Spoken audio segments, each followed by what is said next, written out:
Hello and welcome as Intercontinental Group of Awesome and I-95 Games presents East Texas University. This is a Savage Worlds plot point setting and campaign setting called East Texas University. I think of it as, and always describe it as, Buffy the college years with the serial numbers filed off, a little bit of Supernatural, a wee bit of Hellboy, lots of X-Files as they are hunting all of the weird creatures that exist in East Texas, which is in the eastern part of Texas, as I few sessions ago had a little confusion around, the compass and things like that. We, however, are not using Savage Worlds, a system that I enjoy. I actually ran a year and a few months long Shinetar game. I know Savage Worlds pretty well, but I'm super into Powered by the Apocalypse games, so we are using the Monster of the Week rule set. That's by Michael Sands, and it's put out by Evil Hat. You can see the big Evil Hat there. Now, we are currently using the in playtest, in development expansion for Monster of the Week for the investigative mystery. It's a lot looser, but I like it a lot because I think it's more flexible. And in that more flexible investigations, investigative mystery, it actually just gives you questions. So we can, if we want, use any of the questions that we have created in our own little custom version of the move, and we can also just make stuff up. So that could be a thing that we use. I don't know why I said could be. That is what we're using now for our investigative mystery. This is very exciting and momentous game session. Here we are back together after a few summertime mysteries, and very excited to have the whole crew here together. The month of August, I think if things progress as I anticipate, and I can anticipate it rather well because I'm using a plot point setting called the Degrees of Horror, I think we might finish this up by the end of August if everybody makes it and nobody, we don't screw around too much, hashtag frat parties, then I think we might be able to get through the plot point campaign Degrees of Horror, which I think would be great. I think this is a neat plot point campaign setting, and I've enjoyed it, but I also am very much looking forward to our next adventures, and we'll talk about that as we get closer to it. So because we haven't had our whole crew together in a while, let's remind ourselves of who we have. I'm going to start in the middle, smack dab in the middle, with Jen. Jen, who are you playing? I'm playing Tekla Abandonado, the spooky. Still original flavor. Haven't changed playbooks. Have, had some character arcing, I think. But Tekla has a fourth dimensional parasite hanging out in her skull that allows her to get visions, manipulate time and space a little bit, and generally do spooky shit. She's returning for her second year in the math department, and spent some of the summer getting a motorcycle license, but has yet to buy a motorcycle. Ooh, I did not see that coming, and that is very wonderful. I like that a lot. Now, in last session, there was a frat party. It was the end of summer bash from the Rho Epsilon crew, and we did not see Tekla.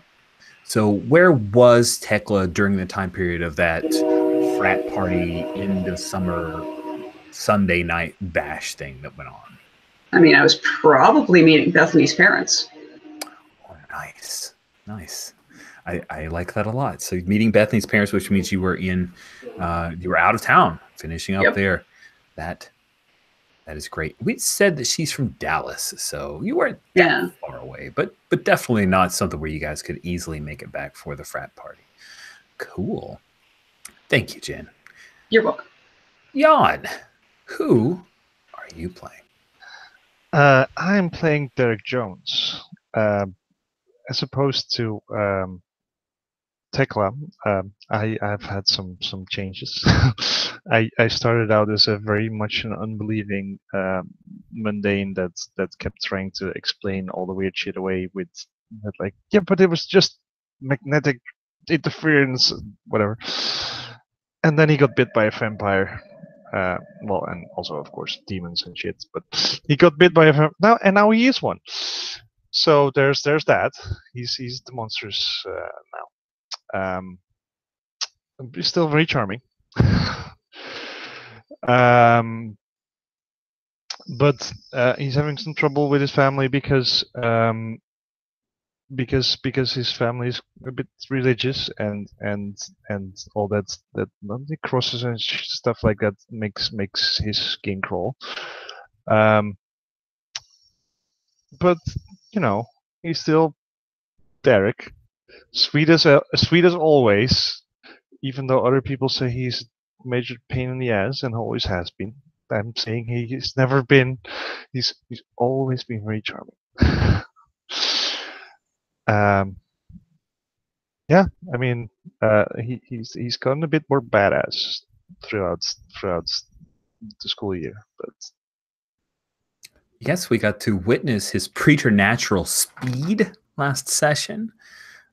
And we got to see him be a bit of a hero as he saved Ariel's life. So let's not forget that, well, maybe sometimes he has an acerbic wit or a little bit of a change in costuming or wardrobe there, as his t-shirts are a little less helpful and a little more baleful, but it's still the Derek who's out to help people out. Thank you very much, Jan. Strictly speaking, though, Rich, didn't Tip actually save Ariel's life? Ooh, I don't know. I saved her life, and Tip saved my life, I think. Yeah, I think that's true. I think he grabbed Ariel, but yeah, I like that. Yeah, that's what we'll stick with. That's our official story. Don't go back and watch the YouTube video. Okay, go ahead and watch it. Jules, who are you playing? I am playing Jessica Nakamoto, who used to be, in a long time ago, the expert. She studies anthropology. She's a bit of a nerd. She likes thrift shopping for, obscure magical items. And, at the dollar store, so it's very, cost effective. She's been having a great time in college. She really likes the frat parties. She likes solving mysteries, and she really likes doing rituals in a very organized, structured kind of way. And recently she has switched to the Initiate Playbook. She's joined a book club. They're very strict. They're very strict about things. And she's reading a lot of magical tomes for them and not really saying much about it for now. And yeah, that's it. She's still dating Earl. Things are going very well. He's met the parents. They're really warming up to each other, except for Earl's new tendency to be like the hard guy in the team, which might be a little bit scary. Other than that, things are going quite well. And we have determined you've returned to the dorms. Yes. And still rooming with Tekla. Roomies for life. Hashtag awkward. Hashtag awkward. Very cool. Thank you so much, Jules. Paul, who are you playing? I'm playing Earl Davis. He is he still posts on his YouTube channel. He was a snoop over the summer, ironically, at the time that he went to visit Jessica and meet her parents. He met the head of an organization called the Interfaith Coalition for Metaphysical Studies, which on the surface is just a bunch of people from different churches and synagogues and mosques and temples and all of that, where they talk about the more mystical side of religion and folk culture and things like that. However, there is a serious side to the organization wherein they study and sometimes study and sometimes intervene in supernatural activity. There's a loose but wide network of people in the know at various houses of worship scattered across the country. And Earl has actually been, he's told everybody that he got a scholarship from these people, but he's actually got a job. He is the liaison for the East Texas region for the ICMS, which I haven't quite determined what that means, but I assume that means he gets phone calls every now and then and has to do stuff. Thank you very much. That could possibly happen. Phone calls and needing to do stuff. I think we've definitely hung a lampshade on that one. Last but not least, we have Alex. Thank you, Paul. Alex, please, who are you playing? I am Ollie the Wronged, and I am still the Wronged. Though I'm a little bit more chill than I used to be. So, there's that. I think I've been... Last time, since I don't get on with the frat guys, I just hung back and worked on the Requiem, which is now officially mine.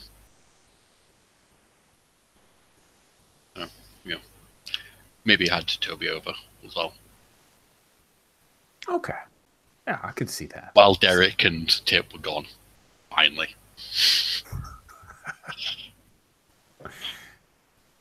Cool.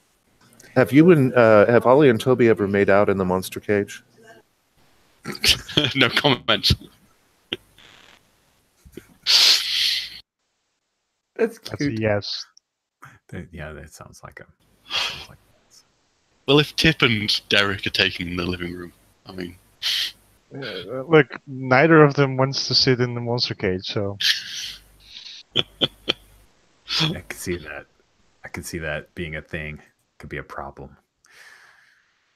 Well, as a reminder, in our last session, there was the end of summer bash that the Rho Beta Epsilon fraternity had thrown. And in the middle of it, while our still high on imp blood, Derek was having a good time, won a volleyball match and the like. This was, he's not still high on it anymore, sadly. But as everything was going on, got a call from Matt Miranda, your erstwhile DM, in the summertime D&D game that happened. And he advised you that Kyle had been in a car accident. Nobody could find his body. After searching for him, speaking with Ariel, who was obviously lying, and finding out that Kyle had found out about something to do with ley lines, you tracked down Ariel and found that she had tried to find a nexus point on East Texas University's campus at the psychology building. And where there was a nexus point, she had attempted to restore and revive Kyle, her boyfriend, and was marginally successful. You can argue if it was a 7 to 9 or a 6- on that roll. I would say probably a 6-, as his body was not restored, but he did start talking. A wraith showed up, and Tip took the hit for that one as Derek protected Ariel from that wraith, and Tip went over from the bell tower. Yes, there's a bell tower in the psychology department building. And she fell 3 stories down, seemed to have dissipated the wraith, or perhaps just caused it to become incorporeal. To buy enough time for Earl, the professional, to come in and put a bullet in the head of the undead Kyle Lawless, sending him again to the afterlife and leaving Ariel in tatters, emotionally destroyed at having to lose the boys she chased after since last semester. Finally got lost and then lost again. Jessica was able to use some magic to heal poor Tip up enough to where she no longer had a compound fracture in her arm, that it was just really, really messed up. And that's all what happened the day before classes began. Any fall semester for East Texas University, our sophomore year. Now, for those who are reading the Degrees of Horror plot point campaign, you will notice that we are not doing sophomore level investigations. We are progressing very speedily through the plots that are part of Degrees of Horror, and that's okay. Seeing as how some of these people are in their second playbooks, and there are a lot of XP going around, the progression of this Monster of the Week game has been significantly faster than, say, a Savage Worlds game would go. So be it.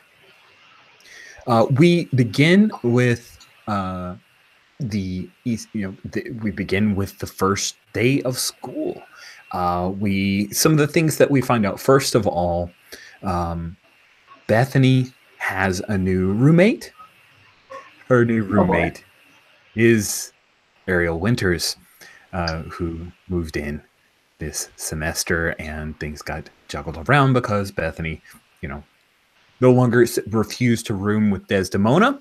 Des still in a solo, and just down the hall from Tekla and also from Jessica, the two of you weren't moved because Tekla, you stayed over the summer, so you were able to kind of hold down the fort, as it were. And Beth does have absolutely the worst luck with roommates. And while Ariel is not goth girl, she is girl whose boyfriend died last night girl. So she is devastated and tearful, and Bethany is going to try her best to be there for her. Oh, she's the best. Yeah, Bethany's a good person. That's the thing. In the boys' dorm, Derek has moved back into the dorms, primarily because of pressure over the summer. I'm sure he's still going to be spending time at Ollie and Tip's apartment. Earl has moved out of the dorms and is no longer one of Derek's roommates because Earl is staying at the bookstore downtown in the sanctuary that you guys had discovered quite a while ago. The new roommate that you have, hold on a second, I had noted, is Matt Miranda, your DM. He's pretty stoked to be in the dorms because the freshman year, he was in the dorms, but he had to spend a lot of time at home. Now he's cutting the ties. His uncles said, he's on got his back to be his own man. So Matt is there. I like Matt. It's good. He's put up all kinds of Elmore paintings and posters, just kind of all across. Some of the cool posters that we saw during the D&D session that you guys played in, now up on the wall in the dorm that you get to wake up to, Derek. Every time that you look across, you can see all of the mini thing. He's brought in a bookcase with all of his books, first edition, second edition, third edition, fifth edition, all the D&D editions, according to Matt. All of them, yeah. All of the D&D editions, according to Matt. Lots of LTFP, lots of that stuff. And okay, so we're not going to give you first scene. Jin's going to step away. Let's see. Do we have any start of session moves outside of Tekla's start of session move? No, we have some. I have a culty one. No, an initiative one. All right. It goes on charm, so I'm boned. You are boned. -1. XP on a miss. Oh. It's a 5 and a 1. Yeah, that's yeah. My public school math tells me that is a fail. All right. Do I get XP for that? You do. Yeah, anytime you fail. All right, so read to us the move that you have just initiated here. Well, if I was in good standing with my sect, then I would get quite a lot of help from them now. On a miss, say instead will ask me to do something bad. Nice. Seeing how bad my charm is, I think this sect might be evil. Maybe they can be evil. They might be a little bit evil. They might just hate you, making you clean out the sluicing trough from a killing machine or something. They're doing good work. Spend you just your next XP on getting your charm up. Yeah. All right, that is fantastic. I know exactly what we get to start off with you. Okay, Do great. we have any other start of session moves? I know deal with the agencies Tekla. when you do it, and then Tekla has our start of each mystery with premonitions. So let's just jump right into it. We pick up at the library. It is Wednesday afternoon, and Jessica, you're at the library. What are you studying? Actual schoolwork, or are you researching rituals when Margaret Winters comes up? I probably have my schoolwork next to me, and I'm researching rituals. So you have the schoolwork with the new. We have all the papers, the syllabi that you have collected because you're very studious. You go to every first class, even though technically you can blow it off. It's all online, but Yeah, you've got all. Yeah, you need that. You need it. You do. need the updated literature lists.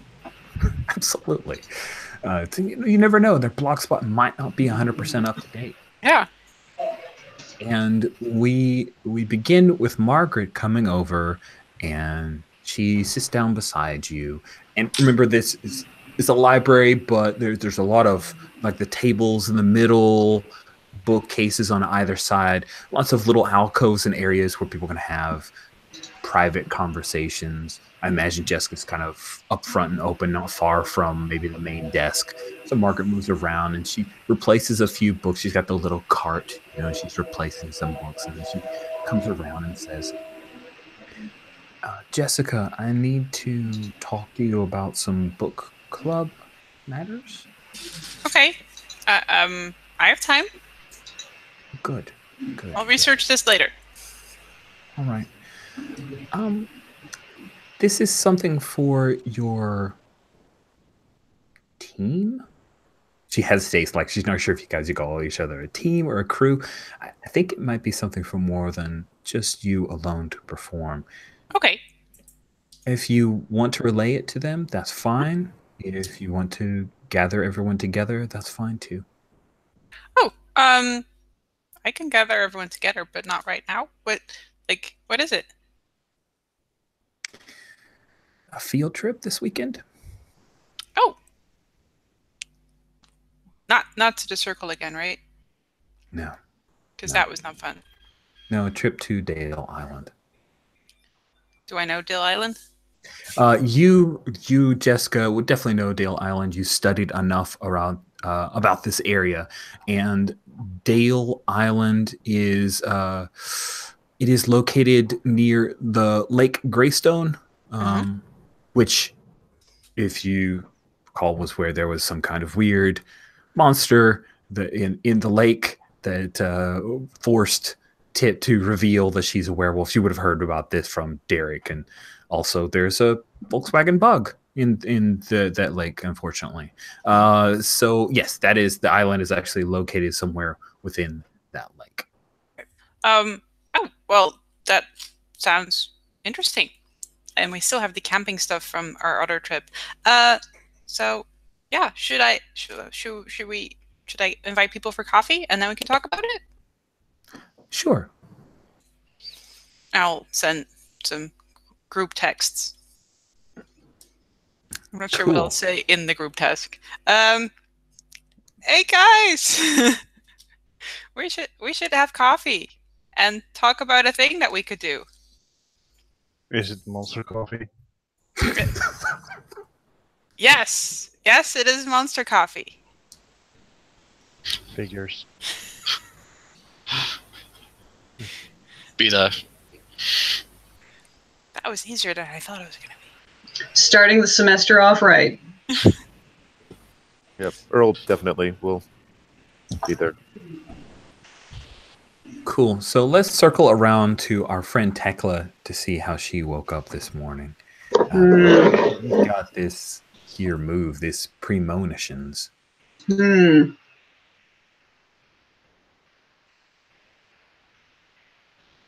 Oh, man. Start of each mystery, roll with weird, and you get a vision of what's happening and possibly some +1 forward to prevent it. What? I rolled a 12. What? Yep.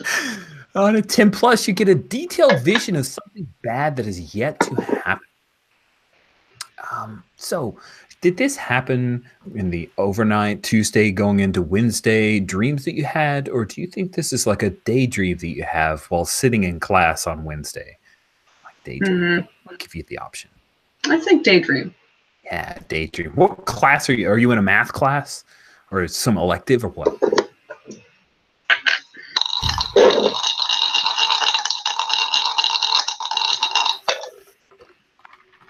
I'm in a math class. So Yevgeny is sitting beside you. You guys are going over very complex formulae, already jumping in. You're mathletes, so this is old hat. You could write half of the syllabus, and you just kind of drift off at one point because the professor is going over some stuff that you already know cold, and someone asks a question, and it's like, wow, this person really shouldn't be in this class. Like it is that kind of question of like, dude, How did you get screened in? Yeah, how did you get screened in? Yeah, don't think this guy has any of the prerequisites kind of deal. And you, blackboard in front of you. This is an old school professor, Dr. Chen. He knows that there are different, but he just loves the smell of chalk. And he really likes working on the blackboard. He thinks better in that way. And the blackboard ahead of you just starts to shift and shimmer a little bit. And I'm going to go with a little bit of audio video aid to this presentation because this is the first thing that you see. Is you see this creature, and it is very obviously the shimmering of water. And you see it reaching for and grabbing someone's foot. You believe that is Jessica's foot. And I know it because of the way that she manages her toenails. Dude, that's on point. You are on fleek with that one.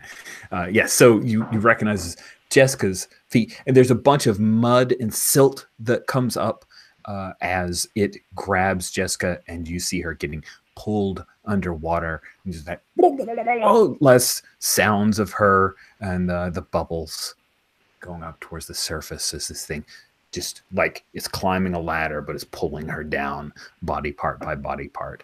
And and that is what you see. So with a 10 plus, you get one a little bit more. First of all, you get a +1 forward in trying to prevent that. And there is another aspect to this as it starts to pull away and the blackboard starts to reform.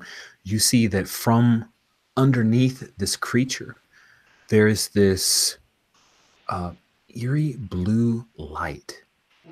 And you see that it's coming from like this blue, almost like a shutter or like an iris that is open, covered by a great deal of the mud and the silt. But you see a single ring, like a metal ring or possibly a handle on the top of this, above this thing that's tilted over.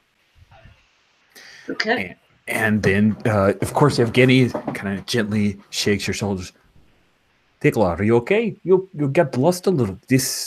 You good? You need my notes? Oh. Evgeny, no, I didn't sleep too great last night. Where was I? Again, cosine F. Nice. He laughs and he says over to Toby, Toby, do you think she not giving me sleep? And Toby says, I don't know. It could be golf related.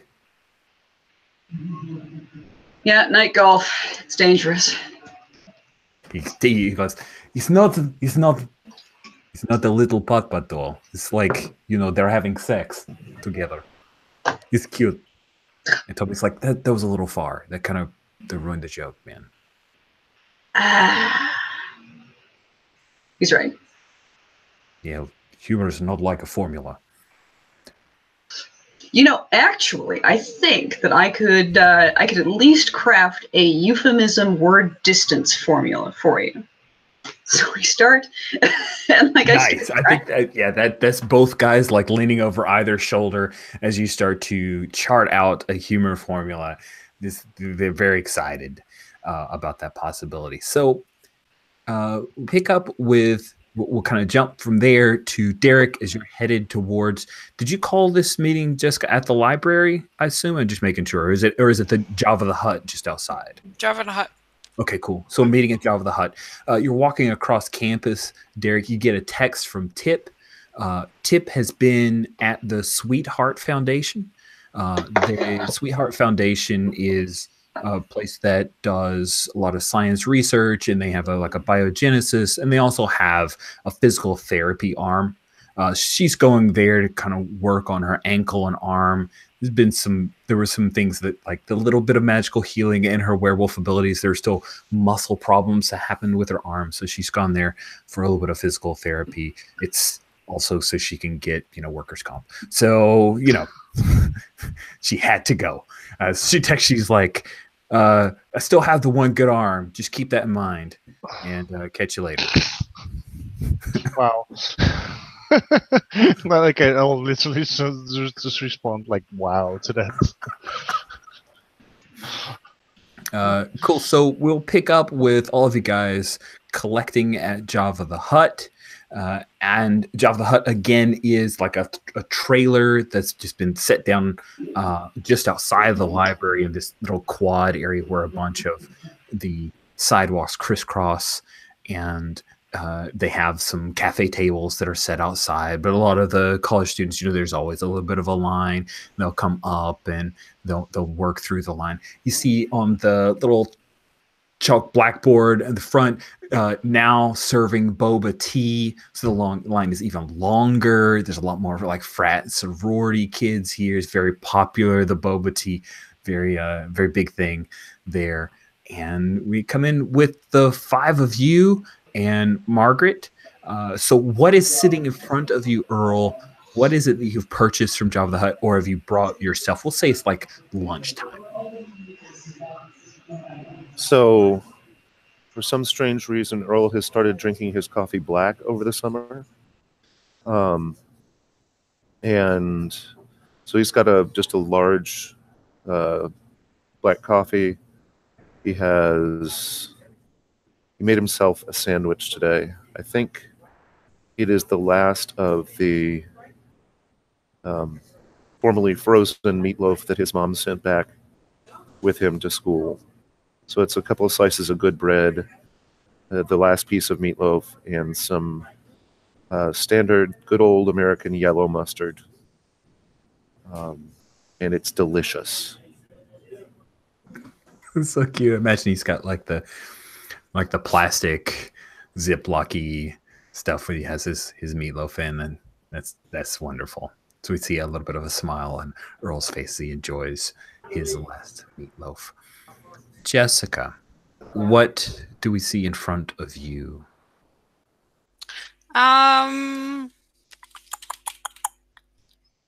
It's still early, right? No, it's like lunch. It's like early lunch period. She has like a like one of those super healthy yogurt granola things that they sell like in old plastic cups. Cool. Just munching away. What about Tekla? Like an adult. Let's see. I mean, it's lunch and there's a big line. So Tekla probably decided not to gamble with Java the Hutt's line dispensation issues with her coffee. So she's probably got a thermos of something that she cooked in her room. And probably like a grab-and-go sandwich from the cafeteria. Nice. Is that thing she would cook in her room? Are we talking like ramen time or camel tomato soup and crackers? I'm just curious what she would cook. Oh, no, I mean the thermos is the coffee. Okay, gotcha. Yeah, so she has like an electric kettle in her room that she hides very studiously. from the RA, and Because it's a fire hazard. not if you don't put it next to things that are flammable. Still not a good idea. To be fair, though, we've established that Tekla herself is a fire hazard. So Doubling up is okay? Exactly. I mean, You add more fire and it cancels out the other. They cancel the other fire. It's gonna be fine, I promise. And like, also she has one of those induction cooktop plates, which is actually pretty cool because it doesn't get hot. It makes the pot on top of it hot.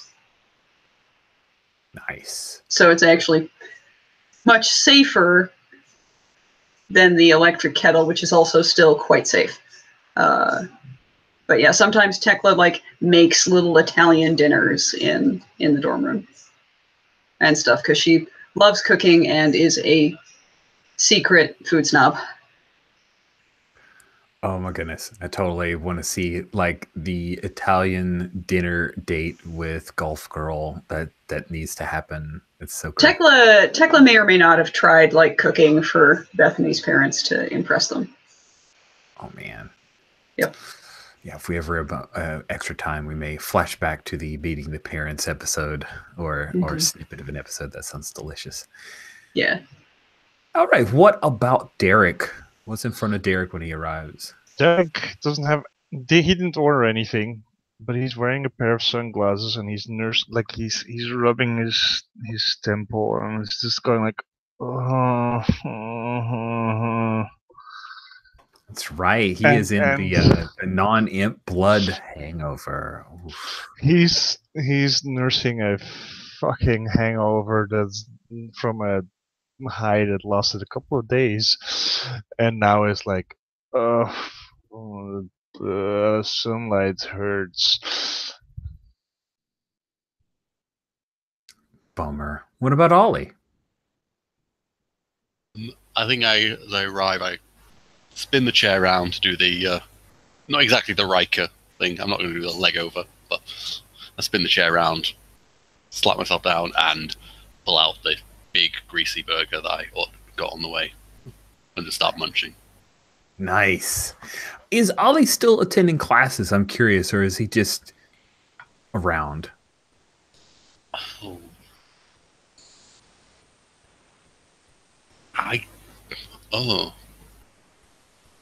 You may come back to you on that? You want to think about it? Yeah, I'll think about that because actually I hadn't thought about that, and now I am. So yeah, okay. Just imagine the idea of Ollie like working on campus with Tip and like taking a semester off kind of thing. I could see that. That seems like a thing. He didn't come here to study. That's just no. He came here to be here. Right. Oh. I think he's doing the bare minimum now. He doesn't have a full load. He's got like 3 classes kind of thing. Yeah, he's maybe moved from the degree program to just the certification program. Yeah, and he's mainly just earning money with like jobs and tip and such. All right. So Margaret Winters, who is a post-grad student who still works at the library and secretly a member of this chapter of the book club. She comes down the stairs and she has, she's there. She has a boba tea in front of her, like big boba tea, extra large, one of those giant, like obscenely wide straws so that you can get all the goodness of the boba. And by goodness, I put it in quotes, but I know there are many boba. Yes, there are many boba fans. And she says, thank you guys for carving some time. First week can be a little bit of stress as you get to know all your classes. So there is a thing. It won't take up any of your class time. I've already spoken with Glenn Mack, and he's authorizing you guys to continue the program that you've been working with him. Remember, you get a stipend for that, so you can use that to pay for any equipment that you decide. So my research shows that there is a talisman that was brought to Pine Box by settlers in the late 1860s. And this talisman is called the Lantern of the Deep. And I believe that the curse that was placed on this lantern might explain the weird creature that you met, Derek, and you and Tip dealt with around Lake Greystone. Yeah. It's a simple bullseye lantern with a lens made of blue-tinted glass. I've got a few GPS coordinates that I believe are the likely areas where it could have been dropped, but again, Jessica's your expert here for research, so I'm sure that you can improve on what I have to start you off with. But I would really like it if you guys could go and retrieve that lantern. I think that it's going to reduce the overall occurrences that we're having around Lake Greystone. Hopefully it will forestall any of the overall problems that we seem to be experiencing here at Pine Box. Sure, let's get it. So you're saying it's underwater, right? I am. I can hold my breath really long now. Yeah, I throw a scrunched up serviette at Derek, who's holding his head, I guess. No. For those of you in America, a serviette is a napkin. Oh, Look, that was even that was weird for me even. Okay. A napkin. And we actually the Dutch word is servet, but like still. Okay, I apologize to everyone. A napkin gets scrunched up napkin thrown at Derek's head. Nice. Oh, so do you still breathe? Yeah, but not as much. So we can tie a rope to you and just... What? No, I'm not a fucking fish bait. let's not do that thing. Let's Hey, let's do something smarter. Curse. We got a bruja babe. We do? Oh. A what? Wait, you haven't met bruja babe yet? No. Neither have I. Guys, we've been slacking. What? Um, Academic year just started. Well, it was summer vacation. I was doing other stuff, okay? Yes, you were. But we saved the brewery. Well, we saved the curse from the brewery. We haven't found the actual Bruja that did the curse yet. But we found another Bruja, and she's cool. Okay. Well, right? And then there's right, Earl? Yeah, no, she's great. Yeah. I told you about her, babe. I think you two should have a lot in common. I think you should talk. Yeah. You didn't tell me it was a her. Well, see, in Spanish, if it ends with an A, that means it's female. Oh, yeah, I guess that makes sense. Yeah. So I honestly wasn't keeping it from you. Okay. So, what does this have to do with the underwater lantern thing? I have no idea. Wait, didn't someone say curse? Look, I'm having a fucking headache. Just, yeah. Relax. Okay. So We'll get you a pigeon. if What? we need any help, with this curse, or like finding it or pointing it out. We have more outside assistance. That's cool. Big slurp of coffee. So underwater, it's the lake. Honestly, it's so close to the college. Let's take a minute and check in with the geology department and see if they have the topology of that lake mapped. Ooh, I like that. Because if we have an idea of the depths we might have to go to actually look for this artifact, then we know how to prepare a little better. I know where the Volkswagen Beetle is. What? What? What? What? No, out of character moment. I literally didn't understand what you just said. I know where the Volkswagen Beetle is.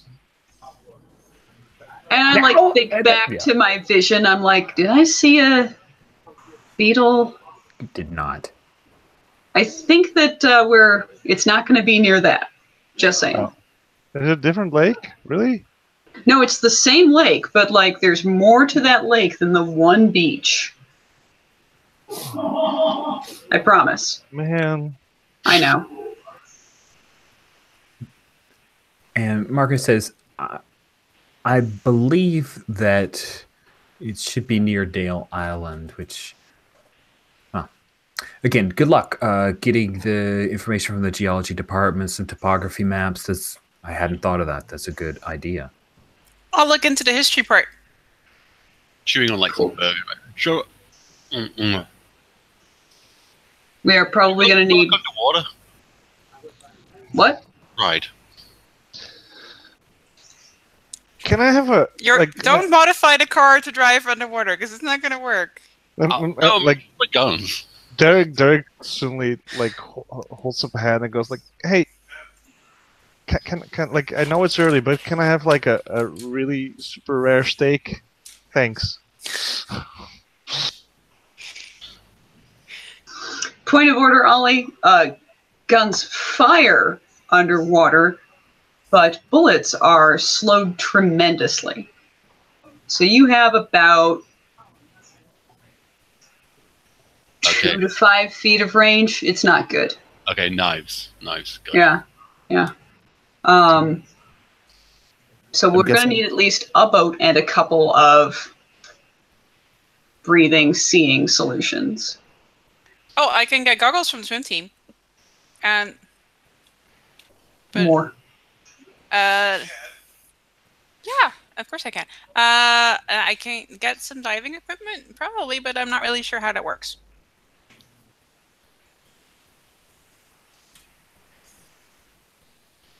But I can read up on it. How hard can it be? Good. Margaret checks her watch, her little, she's got a little Fitbit. She says, "Okay, sounds like you guys have this well in hand. If you need any help that you think I can give you, let me know." She takes a big drink from her boba tea, and she gets up and she starts heading up the stairs, the steps back to the library. Her lunchtime is almost over. I look across at Tekla and I say, if Margaret thinks that was us having this well in hand, maybe she's not as smart as she looks.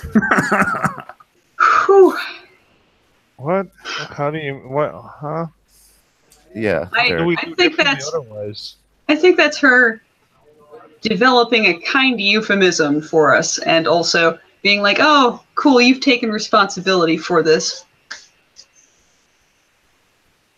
Yeah, sadly.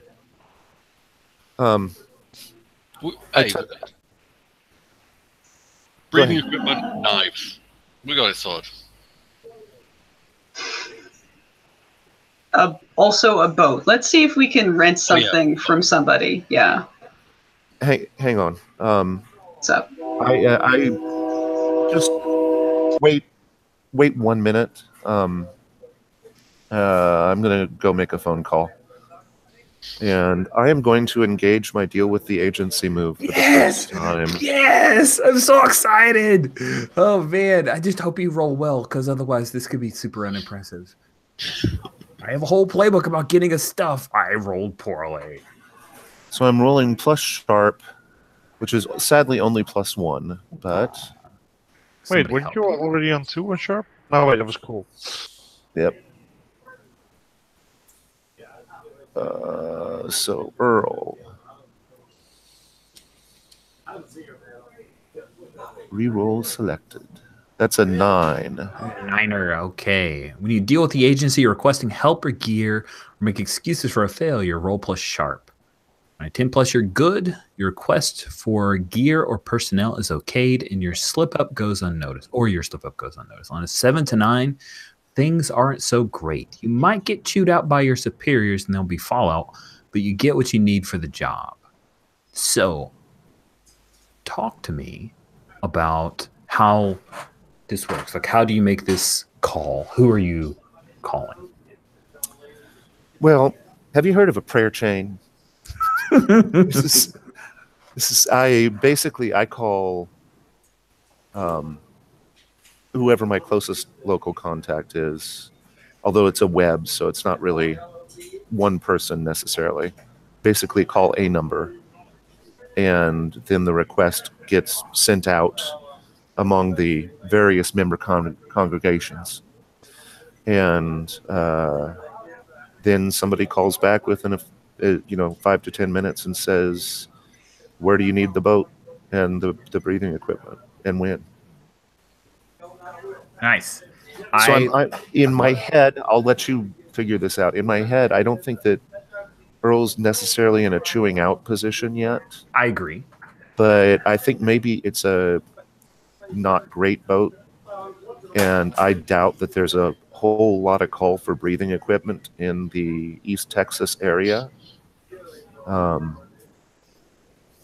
So we might only wind up with, a bunch of masks, but then only 1 or 2 full sets of actual diving gear.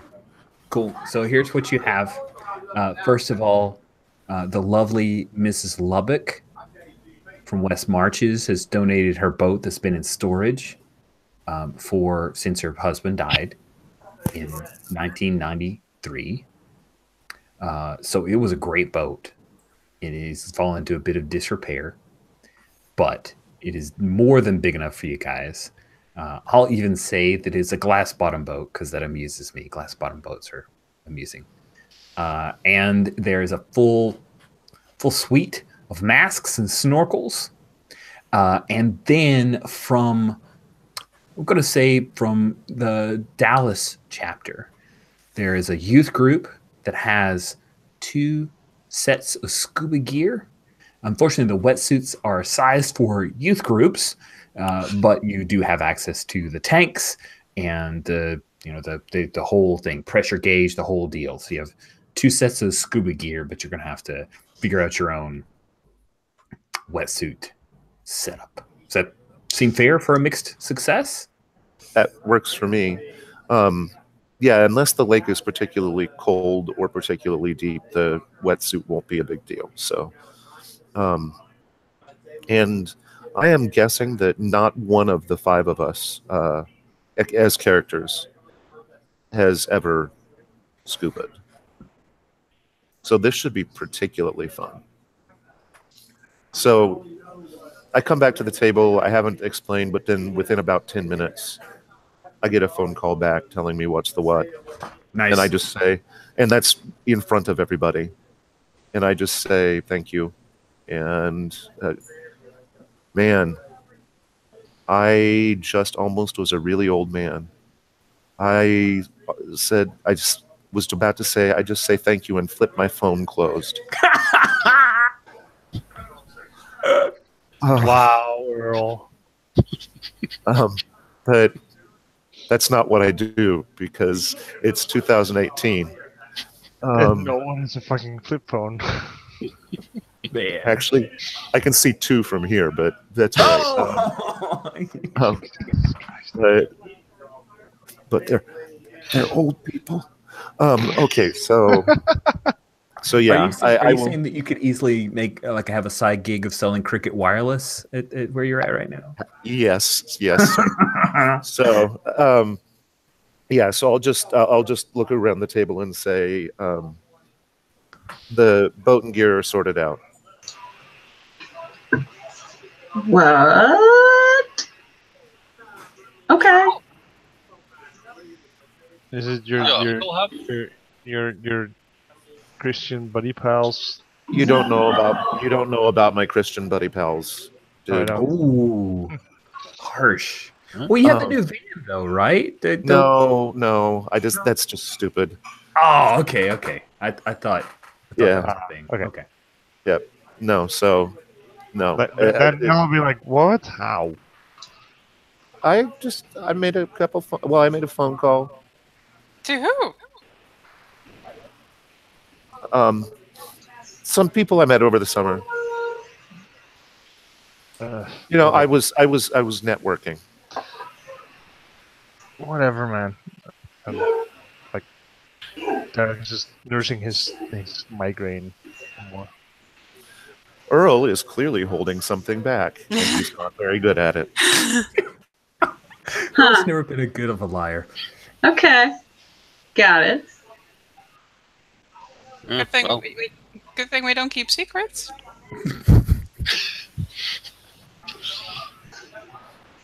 That's like, Indeed. that's like the tagline. East Texas University using Monster of the Week rule set. Good thing we don't keep secrets. Because there are at least 3 active ones that specifically involve this mystery sitting at the table right now. Yeah. Oh, you guys by the way, guys, is swimming like hard? You don't know how to fucking swim. Yeah, but I mean, Look, 5 I minutes in the water? take back what I said earlier when I said that Earl was the worst. You are now the worst. No, but I mean, it must be pretty easy. I mean, you guys all Brent can do it. so. Yeah, if Brent If he can do it, Ollie, you can do it. Trial by fire. No, water. Yeah, quite specifically water, Ollie. Okay.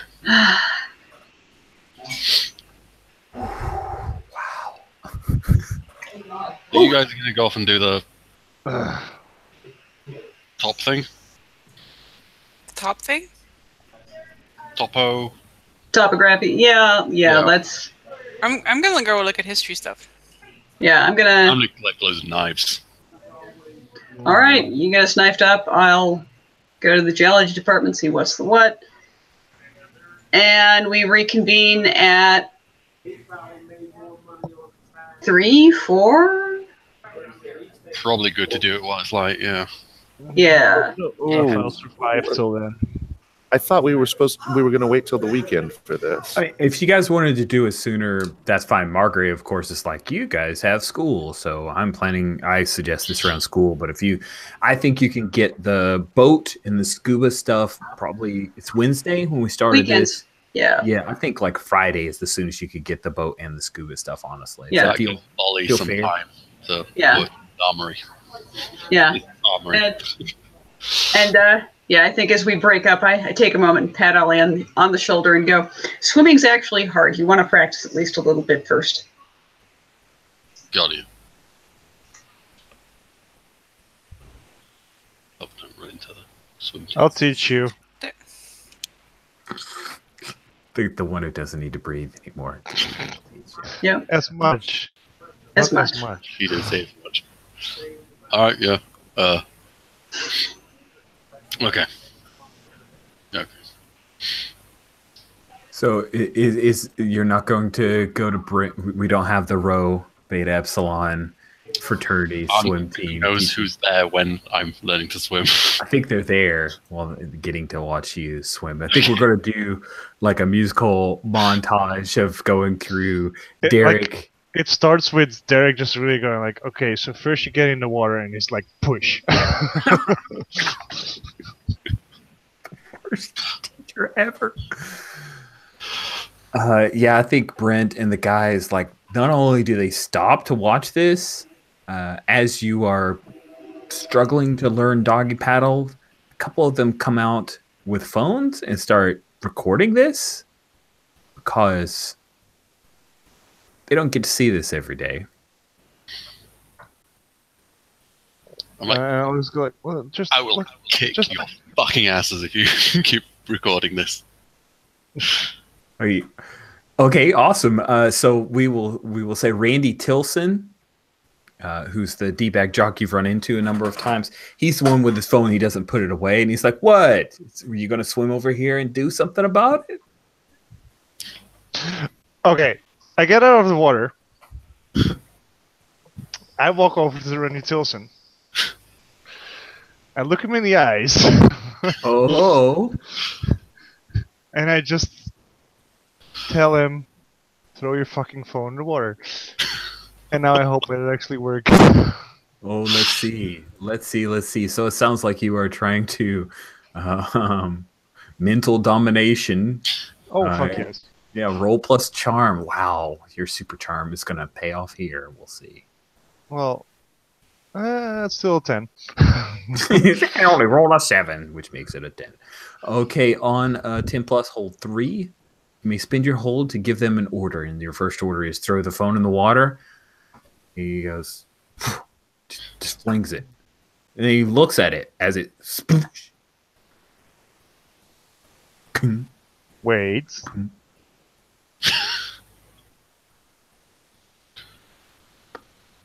Now go get it. Shoot, there's an iPhone 10. Whoosh, and he dives in and swims down for his iPhone 10, which does not survive the experience. That's why I said wait. Yeah, he comes back up. He's like, "Oh man!" And Brent's like, "I've heard that if you like put it in the microwave or something, or put it." And another guy's like, "Bag of rice. Put it in a bag of rice, dude." And so, yeah, then they are going to fuss with the iPhone 10. But you are freed, Ollie, from the shame of the, I don't know, upload to Instagram or. Derek is still going to go like, Ollie, who told you to stop paddling? Get your ass in the fucking water again. Fine. Some splashing and awkward. Nice. So here's how we're going to do this. Because you have taken steps to try to learn a bit about swimming, you will only have a -1 ongoing for the rest of this mission while doing swimming things. Oh, Okay. I just remembered. I didn't have a 10. Oh, yeah. Yes. I had a 9. That's right, because you're. Oh yes, you hold So on. I only had 1. So I didn't get. wait. Yeah, he didn't wait. I didn't get to tell him to wait and get his phone back, but still get to tell him to throw his phone in the water. Well, they're still going to stick it in a bag of rice, so it's entirely possible that the footage is lost and his phone is dead. We'll find out. And he certainly won't remember you doing that to him and thinking anything's weird about it. Yeah, nobody would. How's that weird? Like, he told me to throw my phone and I just did it? I don't know that Derek is pretty convincing. Brent's like, no, that's weird, dude. That's weird. Jessica should stay away from that guy. He's trouble. Like the swim team all commiserating about Derek. Cool. So, yeah, Ollie will have a -1 ongoing when swimming. And my hard moves could be #drowning. So let's do a little bit of investigative mystery. Then we'll take our first full bio break and jump back in with you guys heading out to Lake Greystone. Yep, that's what reminded you. I was like, yep, crap. I just reminded him of the thing that I probably should have had noted to his character sheet to remind us. And you can stick that in conditions probably. So Tekla, you were looking for topographical maps to try to gain some information here. I think that is a great opportunity to investigate a mystery, unless you were angling for some other move. Nope, that sounds about right. All right, so that's a 10. Wow. On a 10 or higher with the more flexible investigations, you ask the keeper 2 general questions or 1 specific question based on how you're investigating, they'll tell you honestly and with good detail about what you discover. Okay.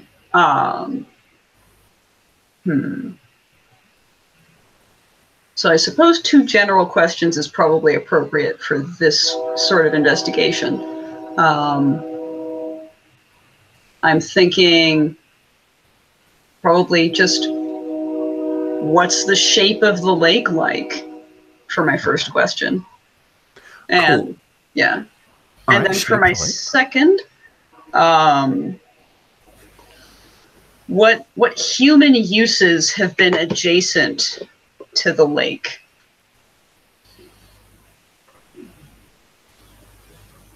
All right, good deal. So the shape of the lake is it's a general oval, although there's a couple of little creeks that feed into it. So it's kind of stretched out. It's like a stretched out oval with a few striated parts. Then there's Dale Island, which is located in the middle. It's almost like a sandbar. That's the word I was looking for. A sandbar that is grown over time. So it started small and it's grown larger, larger, larger. So that's what it looks like. It's like an oval with this divot in the middle that's far enough away to where on a foggy, and Lake Greystone is often foggy, it is difficult to see Dale Island without taking a boat out to the middle. Lake Greystone is it's a bona fide lake. It is not a Minnesota land of 10,000 lakes where it's really like 100 lakes and 9,900 ponds. It is a legit lake. Like, it is a thing where if you wanted to row across either side, it would be some effort. It would take time. If Lake Greystone weren't spooky, it could actually support activities, people going out for parties and sea-doos and all that good stuff. But instead, it's just this kind of forgotten, fetid, near swamp type lake. Does it seem fair for your question, or level of detail for that one? Okay, and then the human uses adjacent. So there is actually on Dale Island an old manor called the Charbray Manor that has been shut down for decades. So that is kind of the most prominent human activity adjacent. Charbray Manor. I'll stick the name of it in, and that may not be how it's pronounced, but that's how I'm saying it. Charbray Manor is the most recent significant activity adjacent to it. Now, Lake Greystone is also only a few miles away from the Blight, that big area of blackened woods where there is no life and no activities, where you guys ran into, you went on your field trip that went terribly, terribly awry. I think that's what you would be able to tell from the burn. Let's say the blind. I'm sorry, the burn. Yes, that's the information that I believe is cool. I will make some photocopies and bundle that up and write on some notes and call it good. Okay. And then, Jules, you were doing some research as well, correct? Yeah, I wanted to do some esoteric research. Awesome. So looking up fables and looking up actual history of the Lake Greystone area. So why don't you give the lantern. The lantern itself. Oh, cool. Yeah. All right. Sorry. So then the lantern that you're looking up is, let me grab the name of it. The Lantern of the Deep is the name of the lantern. Cool name. While she's rolling, Rich. Is the music too distracting? For me, anyone else? As long as it's only I'm muted while I mostly hear people chatting in the back. Okay, good. Yeah, I mean, the music is no more distracting than the chatting, so it's fine. Great. So if I can stay down here after the break, I would appreciate it. You may. Yep, Thank that's you. fine. That's a 7. What is the stat for investigative mystery? Oh, it's sharp. Sure. Oh, yeah. Okay, that's a 10. Easy then. Sweet. Yes, no problem. So, customers. Do I have to pick from the alternate order default, or can I mix and match?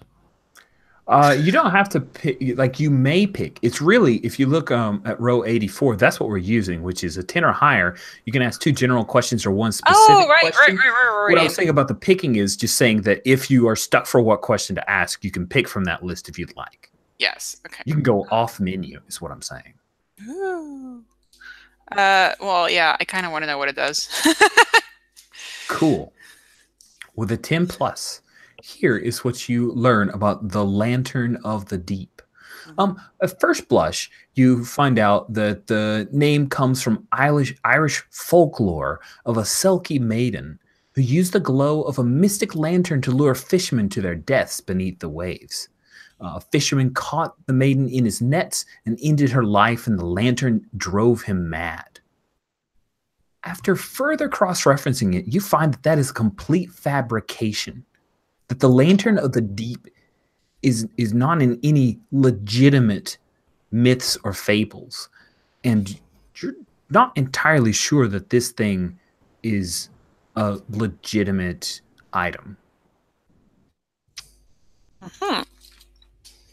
Okay, cool. Legitimate in quotes, right? Because we're also talking about legends and the like. So. Yeah. Just aspects of it that, like, some of the cross-referencing just, wait, that isn't how that story went. That this thing about a Selkie that actually, that's Irish, where this story originates. Yeah, no, Selkies aren't real. While you're traveling with a vampire and a werewolf. And less of that, more of a, wait, how could, because the Selkie comes from this part of Ireland, but the person who's referenced is actually historical records from this part where they didn't call it a Selkie, called it this other thing. And so like maybe this has been retold a bunch of times, but it feels like maybe they inserted the Lantern in the Deep after the fact. You've ever listened to Myths and Legends podcast, and it's interesting to listen to how a myth will shift. The epicenter of what the myth's about will shift as cultures change. But yeah, it feels as if that is a more recent addition to the overall legend. Okay. Can I use my other holds to figure out or look up if people recently died at the lake, say in the last? Absolutely. 50 years or so? There is something supernaturally odd about Lake Greystone. It is not as like people getting sick like in the burn, but there have been a number of reports of sightings of odd creatures. There have been a total of, in the last 60 years on average, about every 4 to 5 years, people will be found washed ashore from Lake Greystone, and those people have disappeared from various areas outside of Pine Box and just turn up at Lake Greystone, which is odd. Cool. And today get washed ashore like in one piece? No. There are washed ashore, chewed up, because there are quite a few alligators, large alligators in Lake Greystone, especially around Dale Island. They seem to sun there. All right. Okay. That was a crucial bit of information that it is good for us to know. Alligators. Yes.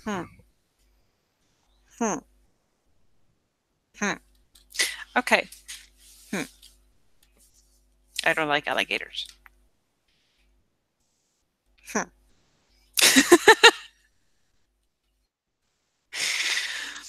you. All right.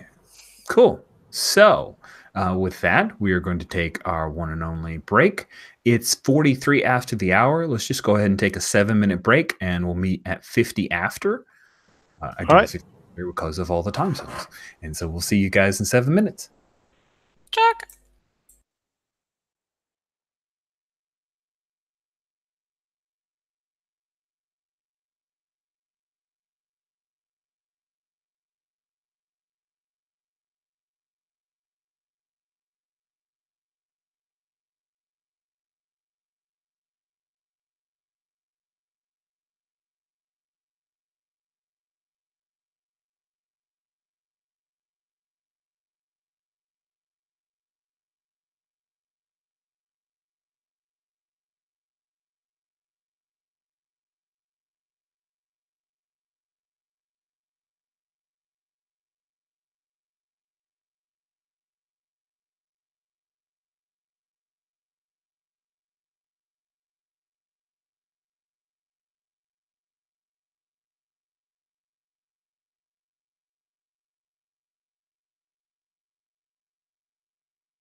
Oh, just in case it got lost in the chat, Rich, I would like to do the armory roll I gained through my haven / rat cave. Cool. Yeah, that sounds good.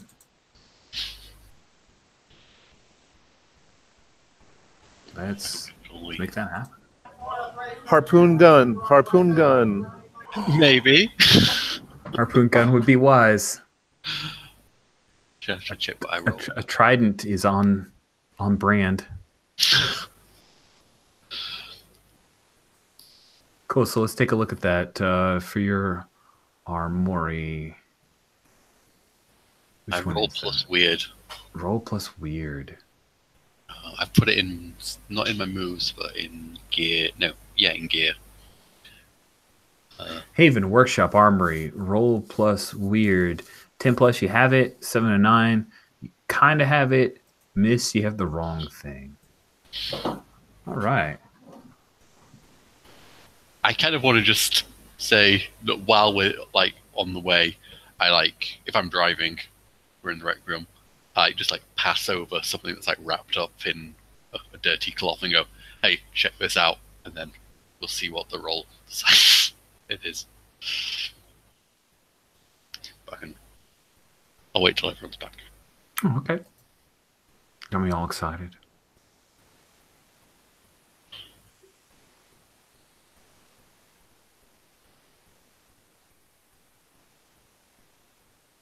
Mm-hmm.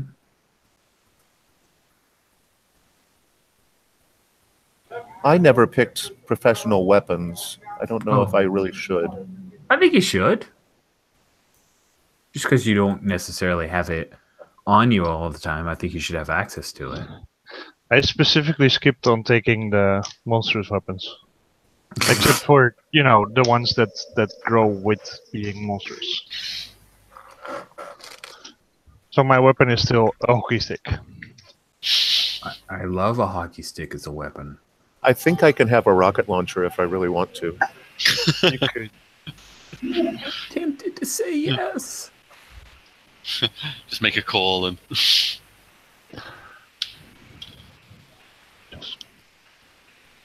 All right. I mean, this is Texas. Who knows what they do at church functions? Oh boy.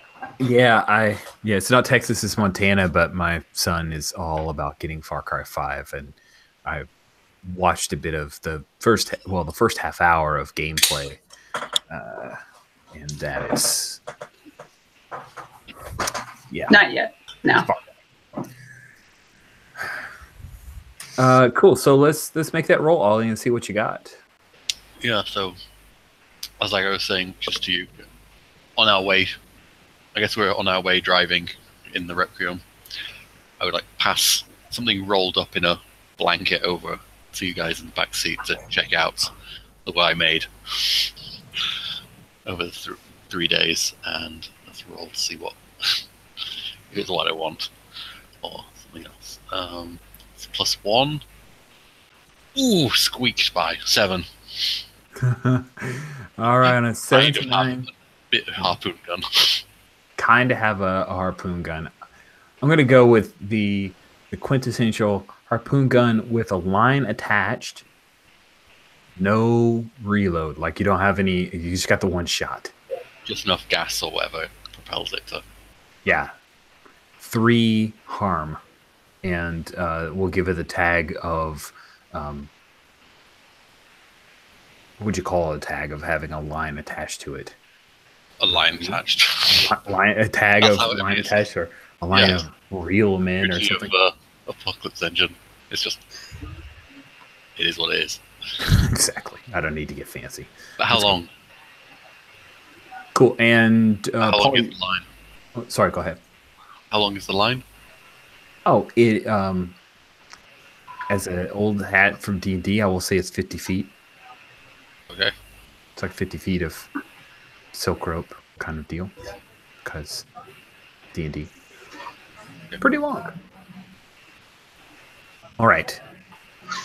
We pick up with you guys heading out. You've got the truck that's met you at Lake Graystone's backing in to put the glass bottom. It's not a glass bottom all the way through. There's like a glass bottom area, like an observation area. It's kind of a pontoon boat. It's a little flat. There's a pilot's area, and there are a bunch of life jackets on board. And I would say maybe yesterday the scuba tanks arrived from a church van from Dallas. So I imagine that's in the Requiem. So you guys are all kind of getting on board the pontoon boat, the glass bottom pontoon boat, and heading out onto the lake. Is there anything in particular? I don't want to fast forward over anybody that wanted to do a thing as you're arriving. You get that cool harpoon gun, but anything else that we wanted to highlight? So Earl has his Peacemaker that he used last week, Colt 1911 Peacemaker, and also I think the other normal weapon is a shotgun. And I think we'll hold off on the serious weapon for now. I was thinking grenades, but that just seems silly so I'm going to work on it. I'll think about it. Okay. How's Jessica dressed? I'm kind of curious. She usually dresses for the occasion, so I'm kind of curious. I think she has on pretty much the same as she did for the last camping trip, or outdoorsy trip. But she's worried about the alligators, so she probably has like something really weird to protect her from the alligators. Fencing helmet.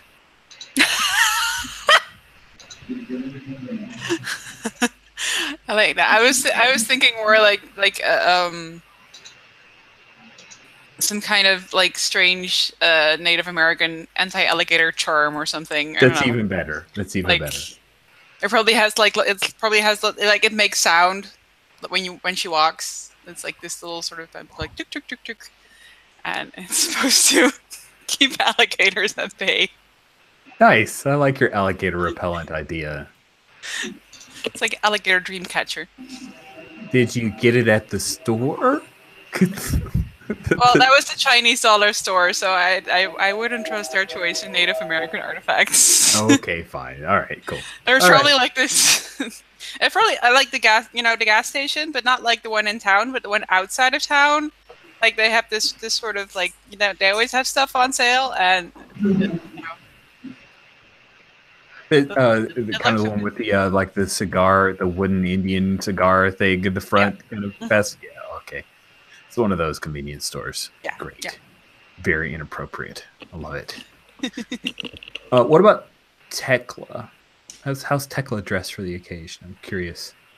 How's she gear up? I mean, it's fall in Texas. It's hot. So it's still hot. And I suspect that I might be getting wet. So I've actually got a pair of board shorts on and like a quarter-sleeved rash guard top. Nice big Hurley logo on the front. Nice. And yeah, I've got my big knife. I left my gun behind. And I probably have a couple of like big fuck off flashlights. Those are useful. These flashlights that would work underwater? Yeah. Yeah. We're specifically like, what if I need light, but also underwater? Cool. That's what I thought. I just want to clarify. Yeah. I have to know, Derek, what are you wearing to this thing? Derek looks, for people that are familiar with Preacher, he looks a lot like Cassidy with his sunglasses on. And just he looks worse for wear, and just like. So wait, did the hangover last longer than the high? I think it's about as long because the high was also super long. Okay. Because it's been now If we're going on Saturday, it's been 3 days. Yeah, but the high was also weird, so. In other words, you just want an excuse. In other words, look, I took advantage of the high for throughout sessions. I'm going to take the hangover for at least a session. I love it. My players self-apply hard moves. It's great. That's good stuff. But and he's got like his hockey stick in the boat with him. Like, fine. Cool. I'm going to say that since Earl is a driver and he's probably been on a pontoon boat at least once, Earl is piloting the Wessel. That sounds amazing. I was actually gonna check in, and I assumed that would be the case. I'm glad that we are on the same page. Earl, you pull away, and the frame is left there. The guy who kind of backed it in, he undoes the little trailer hitch deal, right? So you can pull back up and you can return it later. He's just, use it as long as you need it. And then he takes off because he's got Bible study. And you guys take off across the lake. It is a foggy Saturday morning as you guys head out. And as you are slowly skimming across Lake Greystone, we see Hugh Tekla. The fog kind of at one point rolls up and over the front of the boat. And then we hear a horn, like an odd foghorn. And we see Tekla, but you're younger. And the sound of the boat changes. It goes from that outboard, smaller motor, higher pitch to a deeper rumble. And as we look around, you're not on the lake, you're actually on a ferry, and you're younger again. And you hear a voice come up from behind you. It says, "Hey, Tech, what do you see?" And we see your father. All right. So he points out across the ferry. It's a ferry that's in New York. This is a moment the two of you had together a long time ago. Oh my. He says, "Hey, Tech, what do you see?" He points out across the water. What do you answer?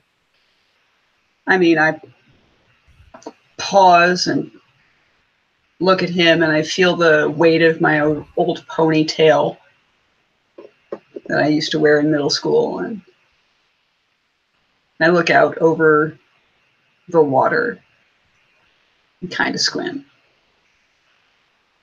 Is there anything there?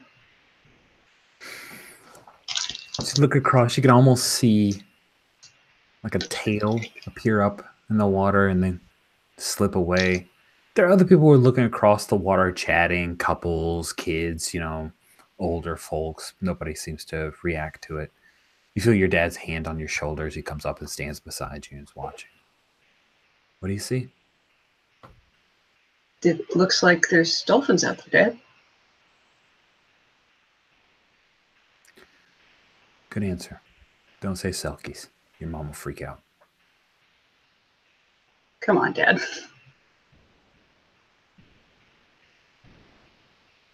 Listen, Tech, I know I do stuff that you don't understand sometimes.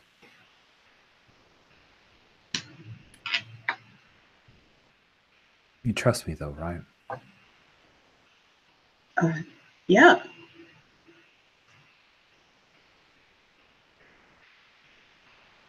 Good. I know you never hurt me. Never. Or anybody, really.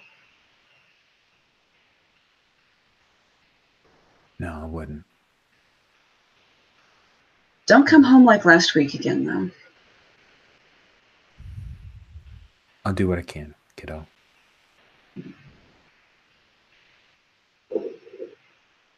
You know, sometimes you do what you have to do, right? Even if it doesn't make sense to anybody else. Make the right decision. Right. Even if it doesn't feel good.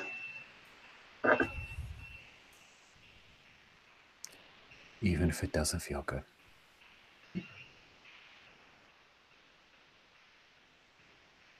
Love you, kiddo. Love you, Dad.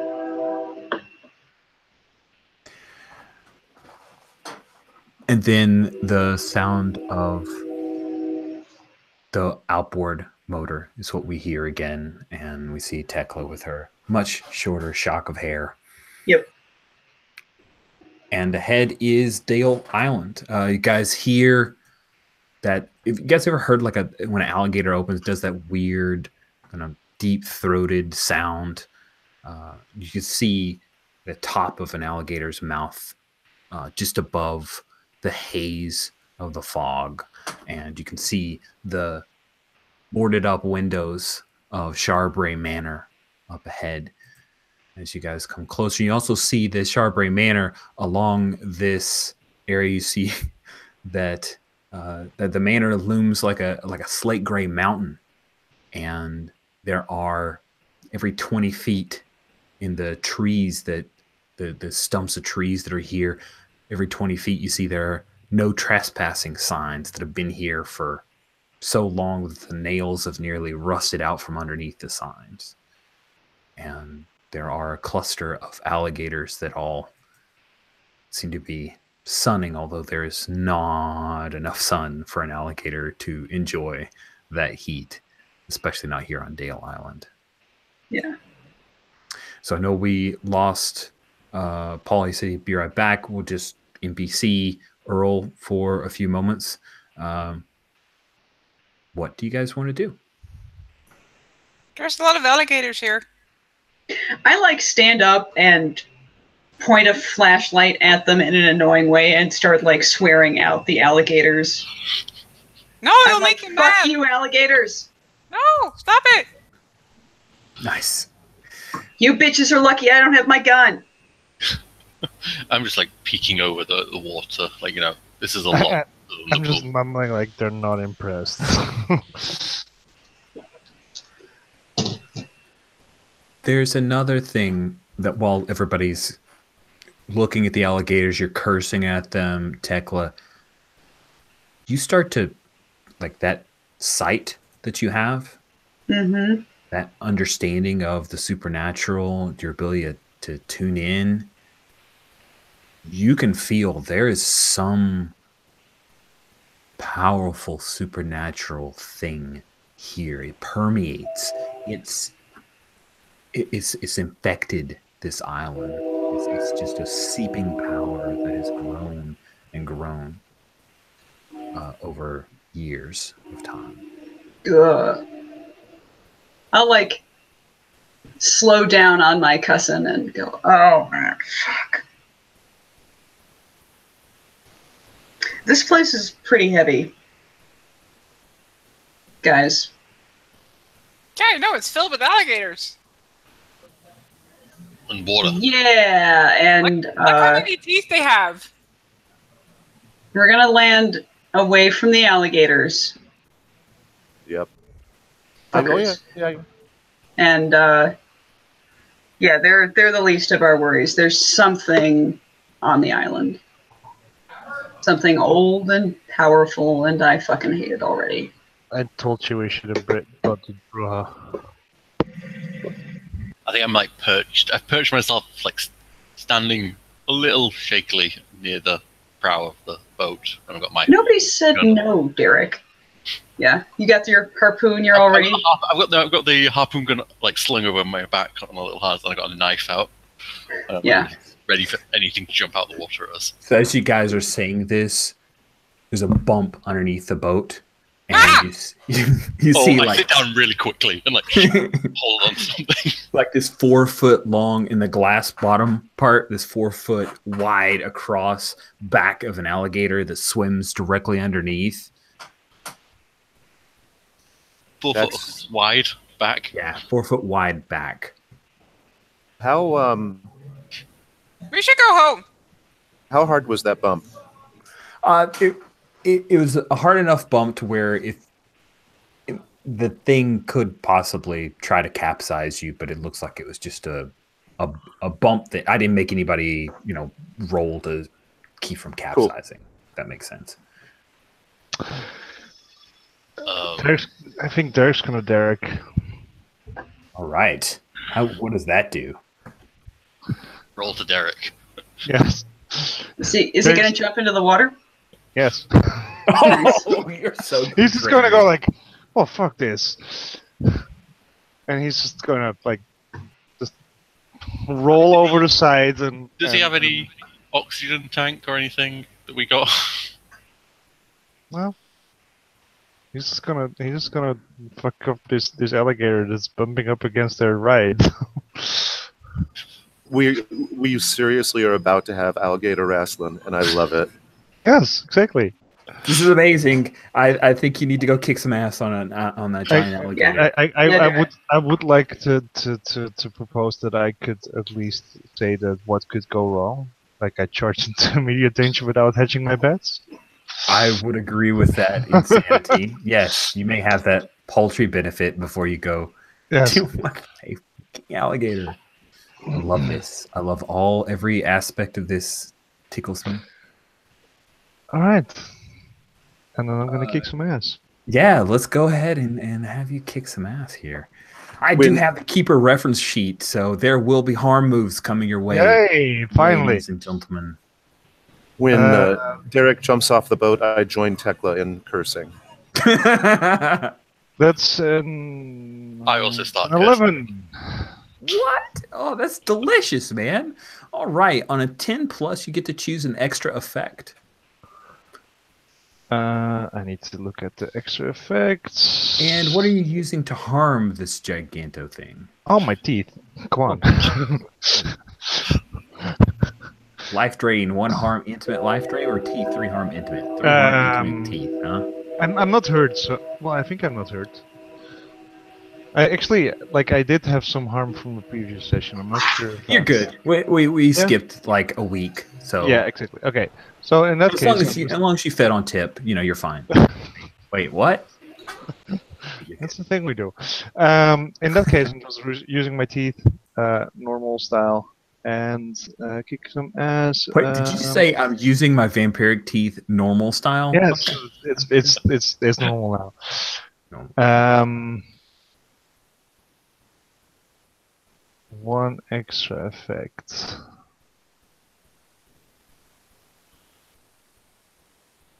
I think while he disappeared over the water, I'm like, yeah, I'm going to gain the I think it's a big enough one that, it's rocking the boat, so it's a big one. I'm not going to take it down on my own. So No, you're not. I'm going to take the advantage and take +1 forwards, or give +1 forward to another hunter. However, I'm also spending one of my what could go wrong to inflict +1 harm. So That's 4 harm? 4 harm. That is impressive. That is fantastic amount of damage. So you dove in after it. I imagine you kind of wrapped around. I just really it bumped the boat, and I saw it in the water, and I just went flop, and went after it. And the way you bite it, are you imagining wrapped your arms around it somewhat and bit into its neck? Yeah, or? no, I tried I'm sort of I've got my legs behind his front legs, and I my arms in front of his front legs, and just Nice. All right, so you bite in, you tear out a big hunk, and the thing just starts doing that. You ever seen an alligator do the rotate around thing? That's immediately what it does. It shakes you a little bit loose, but it also is a little disoriented, but it claws you with one of its front claws as it comes across. Of course. And you get to take 3 harm from that claw, because this is a big gator, but you have hurt it pretty bad. So yeah, it's going to try to find you. I'm going to say with the amount of harm you did, maybe you ripped out one of its eyes. Ooh, nice. And as I have led up, there's 3 harm coming your way. Do you have any? You got 1 armor, or wait? Do you have any armor from the? It's extra harm that you did from your what could go wrong, right? I still have 1 hold on my what could go wrong. Actually, I could have spent that to reduce the harm I suffered by 1. Right. I guess. So do you want to do that? That makes sense. Yeah, that makes sense. Okay. So you're reducing the harm. You're holding 2. Did you spend both by increasing the harm and reducing? Then I spent both. Yeah. Okay. So you spent both hold. That's fine. So you've only taken 2 harm, which means. And I gave a +1 forward to other people. Right. And you give a +1 forward to other people. So the gash across your chest is extremely painful. Like you can feel the lake water seeping in, and you're not sure if that's just water this trying to seep into. Could be little flake creatures of some kind that you think you feel wriggling in the wound. Nice. But that gator is in rough shape. Because you guys can immediately see the blood start to trail up from its eye, and it turns around, big, huge gator mouth aims towards the boat. So, Ollie, Tekla, Jessica, and Earl, which one of you wants to do a thing? Well, I'm going to say that as soon as Derek went off the boat, I reached down to where the shotgun is beside me and toss it back to Ollie. Ollie. That's awesome. Yeah, I think as I catch it, I'm like really struggling to get some breathing equipment on, and probably trying to get somebody to help me do it. So you're more at this point. You're not attacking because you want to get the breathing equipment on. You want to get the scuba. I wouldn't be able to breathe while I fight. Okay, cool. No, I wasn't suggesting you jump off the boat. You can see the alligator. Shoot it with the shotgun from the side of the boat. Oh, I chuck the goggles, whatever, breathing equipment on the floor, and then just like go to the edge. Yeah. All right. Let's see you kick some ass. Roll plus tough. Yeah.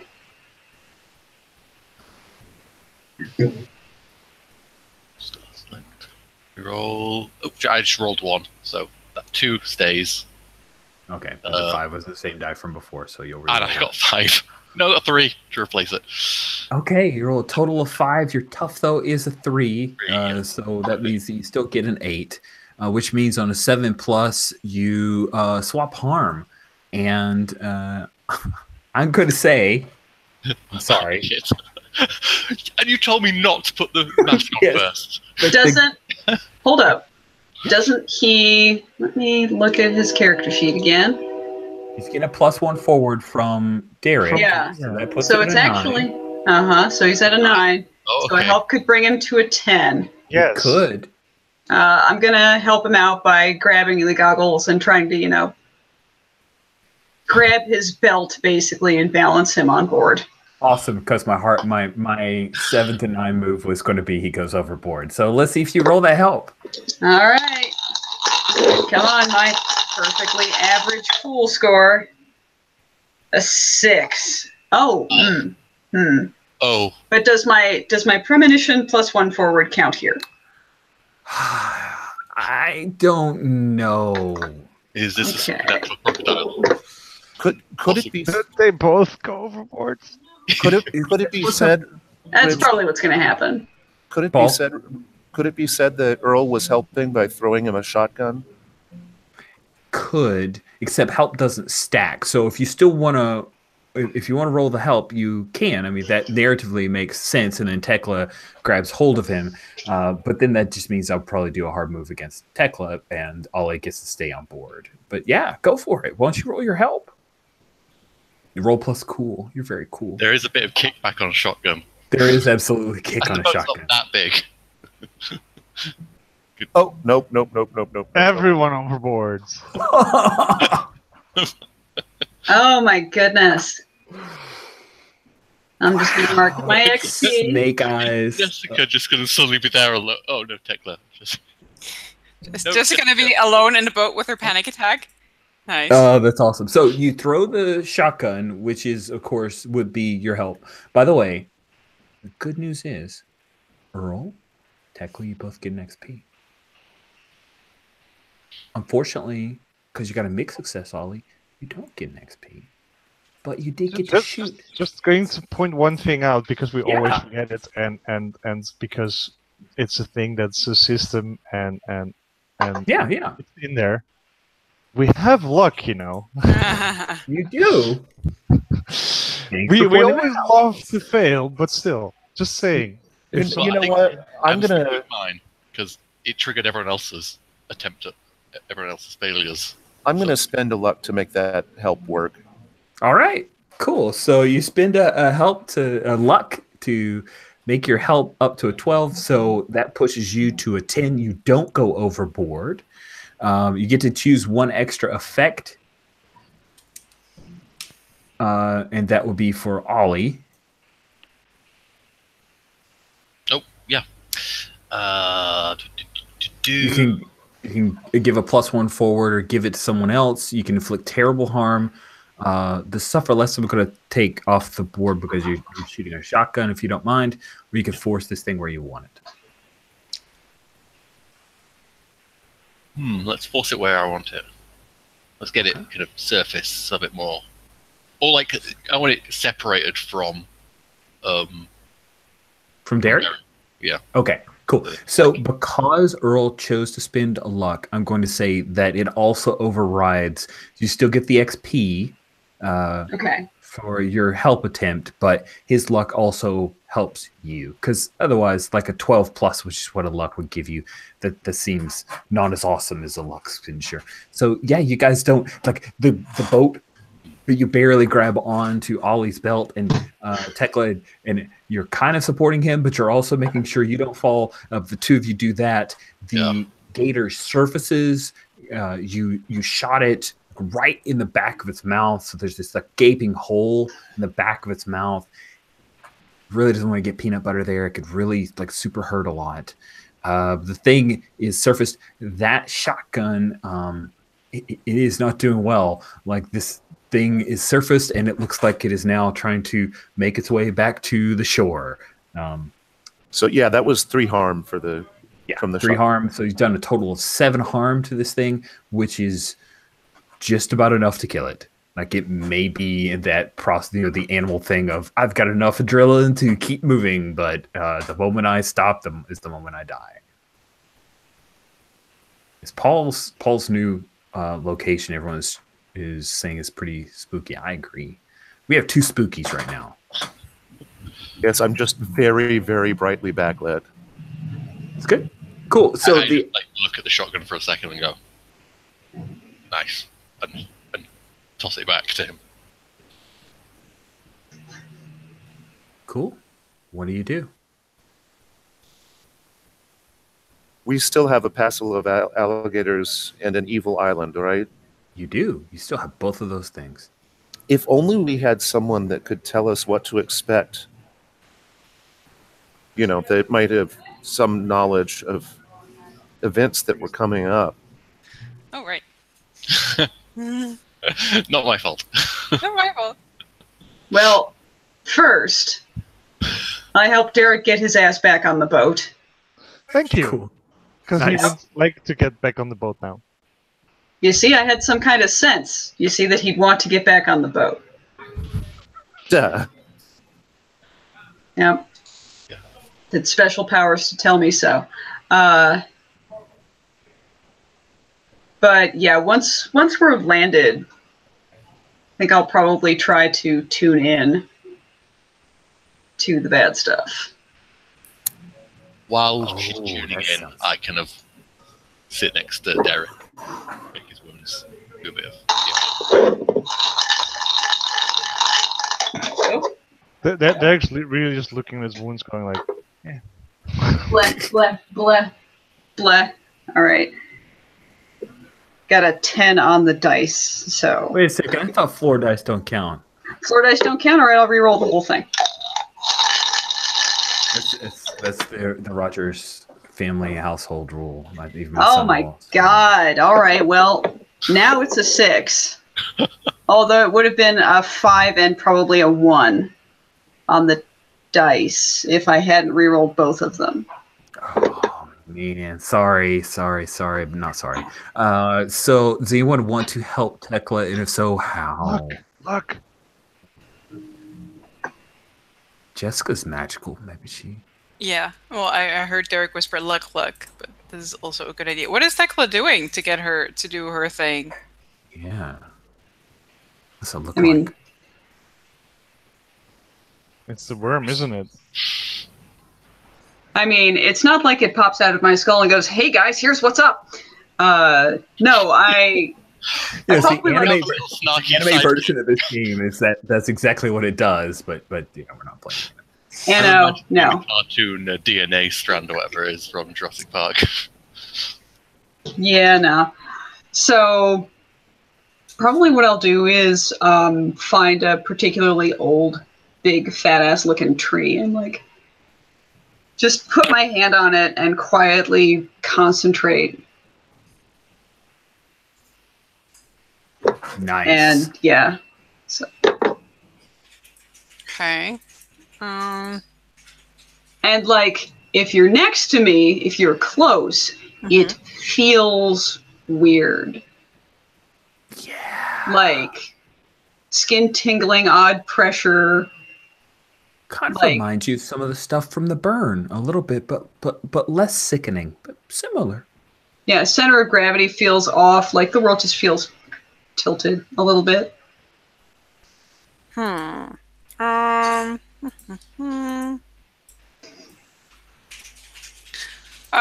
I think, Jess will just not hang out a bit, but if you, when you open your eyes and you afterwards, and it turns out that Jess is just sitting at the bottom of the tree, kind of like meditating along. Sounds cool. Feeling pretty chill. How do we help? I always forget how we help. Rolling Roll plus cool. Oh, right. That's a 6 plus. Oh, I'm not cool. That's a 6. All right, I'm going to use a luck on my thing. Yeah. I believe that I have made a mistake telling you guys there are 4 sessions left. Look at all this luck you guys are whipping out. I love it. Ching, ching, ching. Sweet. All right. So using a luck gives you effectively a 10 plus. So on tune in on a 10 plus, hold 3, and you get to ask some questions. On a miss, the monster becomes aware of you. So I was kind of pulling for that, but that's okay. You know, monster becoming aware of me actually does seem pretty cool. Can I take that back? You sure can. You sure Cool. can. Take your hard-earned XP. We're like the worst heroes. Hey, can we make it harder for ourselves? Let's do this thing. It's great. So then that means that Jessica's help was a fail and your attempt was a fail. You're both in the same vicinity. So Jessica falls into the water because your premonition is about to come true. Well, fuck. Hold up, though. At least it's not an alligator, so it's good. It's cool. Yes. Well, you'll get your +1 forward. yeah. Make it happen. Use it Here we go. next. If that's cool. Yeah, that's fine. Yeah, let's do it. Awesome. So you come over, you put a hand on Tekla's arm, and it's for some reason you slip, Jessica, and then you fall into the water. And all of you guys over on the other side of the boat where you were checking, Ollie was checking on Derek. Were you doing like your first aid or DIY surgery? Yeah. Cool. Let's go ahead and do that move before we interrupt it with problems. Interrupt it with problems, you say? Yes. I should have to check what I actually roll. I can't remember. You rolled a 4, I think. With cool, which is 1, so yeah. That's a fail? Well, yeah, and I think I've got an actual. I think there's actually a failure. You need to work on your vampire anatomy. Or use a luck. Yeah, Oh, God, you guys are killing me. I'll join the luck party. Yeah. Just so we don't add an extra complication while this is going on. Yeah. So here's what happens. Your DIY surgery, you're going in. Wait, I get alcohol, which I was saving for later. But after we successfully do it. With your luck, you don't have to drink the alcohol. I mean, use the alcohol, so you can drink it later. So you go in and you're trying to apply some first aid. You actually see with your luck, you actually see this little wriggling black thing that tries to dig deeper in, and you're able to like snatch it and pull it out, and it comes out and it's one of those like stretches for far longer than it should, and then some vampiric blood squirts out. Because... Yeah. I'm like, yeah, you're fine. Throw it overboard. It just kind of sinks down. Earl, you see Jessica go overboard. And I immediately dive in. Nice. Cool. So you dive in after her. Tekla, you were trying to kind of reach out to this thing, and you feel it. It starts moving from the sediment. And shit. Waking up. And it stands, and then all of a sudden, everybody we see through the glass bottom boat, right? All the silt start coming up from movement from the bottom of the lake. Jessica, you dive into the water. It takes a moment or two to reorient yourself, and as you start to swim towards the surface, you see Earl come in, and he's trying to help you, and you feel a hand. The hand does not feel completely whole. Like this finger feels skeletal. Mm-hmm. But you feel fleshy pads on the other 4 fingers as it grabs your ankle, and Earl is trying to help you get out of the water. So, Jessica, what do you do? No, that's not good. I will do something magic because that seems like a good idea. That does seem like a great idea. Yeah.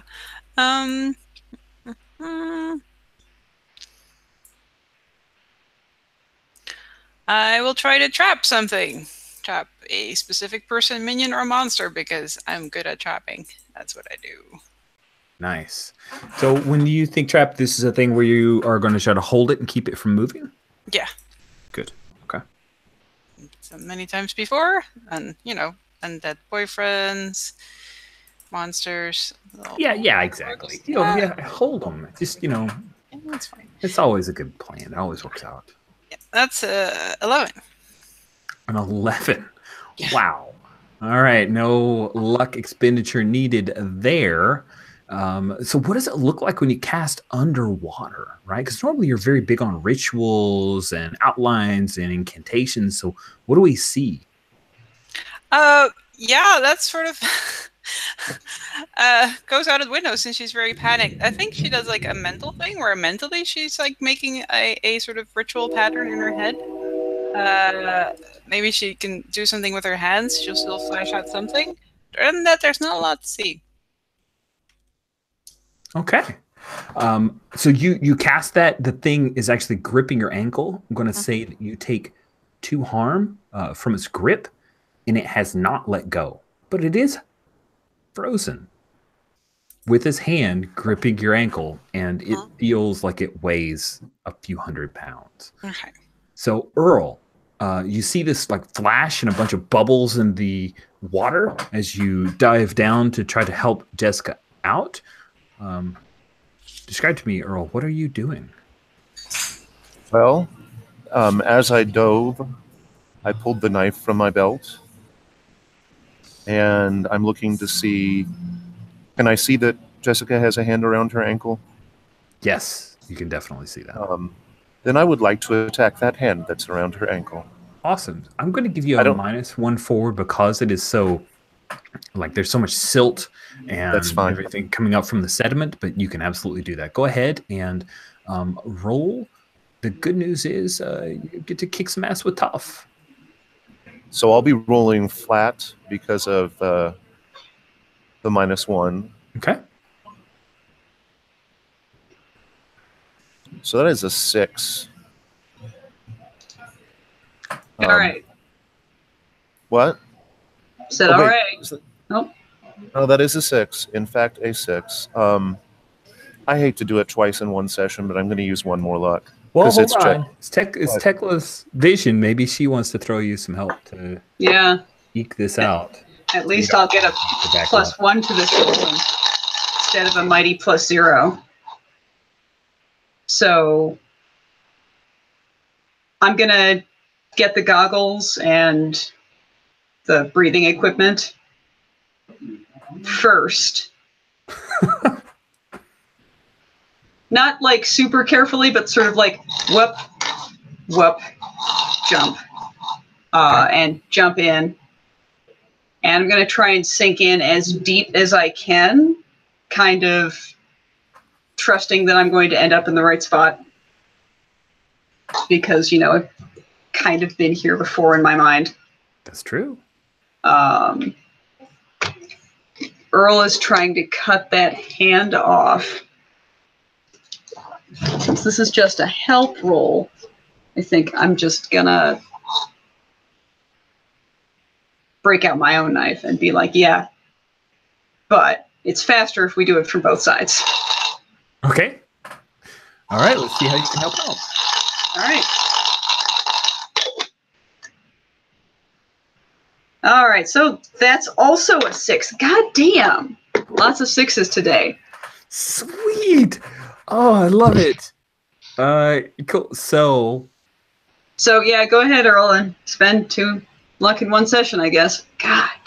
It's for Jessica. It's worth it. It is. It it's a is. character, like it's a thing. It's Yep. totally cool. So you spend your 12. That gives you a. I get an XP though, Tekla. I'm gonna have my way with my hard move with you because it's just too many. So. Oh yeah, no. Free pass. No, it's cool. All right, awesome. Hit me. So go ahead on kick some ass with a 10+. You get to choose an extra effect. I will inflict terrible harm. Nice. Yeah, I think that's the right choice. Yeah, I like that too. So with the amount of harm from your knife is a 2? 1. 1. Okay, 1 + 2. So you slice in. I'm gonna say you slice the hand, and then you come up across, and the thumb comes off. It's enough to free Jessica. It's not moving because it is trapped. So there's a release of viscous blood, and the harm that you are taking is that it's blinding. Right, you're going to be taking 1 harm, and the harm that you're taking is that you are temporarily blinded.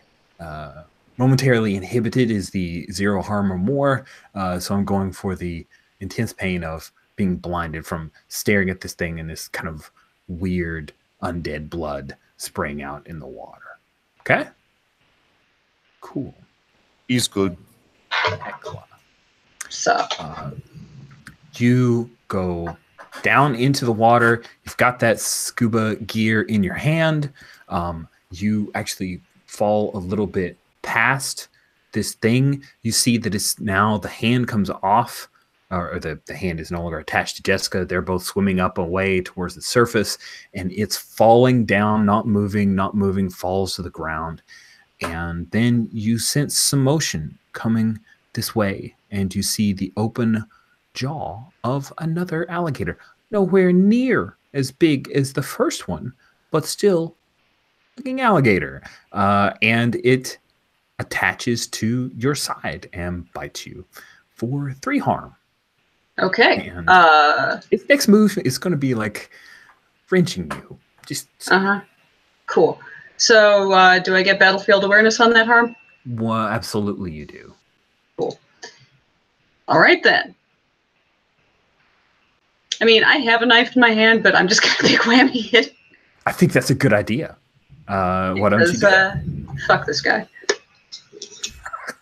Just so you know, this is a female alligator, okay? This is a male. All right, there we go, a 10. And okay, on a 10, you do your normal big whammy, 2 harm, close, obvious. Armor piercing. Armor. Yeah. That's right, ignoring armor. So this thing is going to be hurt pretty bad. You get 1 extra choice, though. Yep. Goodness. Let's see. I think I'd prefer to suffer less harm. I think so. So with your battlefield awareness, I bit you, you reacted, it's trying to wrench you. So this will be effectively the second attack that you're taking less harm. Is that fair? I want to make sure. Okay. Oh, yeah. So then you took 2 harm the first bite. You big whammy the hell out of it. And it wrenches you pretty hard. So your arm and your side are taking the brunt of the damage of 2 more damage, which takes this to unstable wounds. And I am going to tell you that you are now taking -1 ongoing until you get some medical aid because you are bleeding. Yeah. Yes. So hold up. First, I took 3 harm and reduced that by 1. Then I took 4 harm and reduced that by 2. No, I'm sorry. I was accumulating the 2 together. You took 3 harm, you reduced to 2. You took 3 harm, you reduced to 2 with your choice from the 10 plus. 2 plus 2. Okay, so I can't use battlefield awareness more than once for this. Oh, you're right. That should be for both. So then it would be 3 harm reduced to 2. 3 harm reduced to 2 by your choice, reduced to 1 by battlefield awareness. 3 harm is what you have total cumulative from both attacks. That math? Yeah. Are we on the same page now? It math. Thank you for reminding me that you had 2 choices that were to reduce that second bite. So now you are at 3, which means it's not unstable. However, I do have a 1 harm or more move I am going to use on you of a -1 ongoing until you get some aid, until you staunch those wounds because you are bleeding profusely. It's not unstable, so it's not going to get worse, but it definitely hurts. Cool. Got it. Sweet. So it is gentlemen up on the boat, meaning Ollie and Derek. Everyone went overboard. There's some kind of crazy fight. It looks like Earl and Jessica are coming up. Tekla has gone down. You haven't seen her. The silt, and also there's like a reddish color to the silt on the glass bottom boat. You can't see what's going on down in the water. And I'd like to know, Derek, after getting healed by your buddy Ollie, what are you doing? How much did he get healed for? I think it's 1 and stabilizing. Nice. I think you're right. I mean, I'll basically say, Ollie, shall we? And make like a nice little diving motion. I grimace and like. Are you going, Ollie? You do not have the scuba gear, do you? There's blood in the water. Tekla's not coming up at the moment. You know, my motto is never again. So gutsy. I adore you. You crazy, crazy thing. You. I'll take harpoon gun and my knife. Nice. So both of you guys dive into the water. Here's what you see. Through the murk and the haze and the silt that's brought up, there is a gator that is gripping onto Tekla and trying to tear her in half. There is an undead creature that has dropped back down to the river or the lake bed. It's about 9 feet deep at this point because you guys got near the surface before all of this mess happened. There's a tree right here. That's the tree that Tekla was leaning against. There's a tree nearby as well.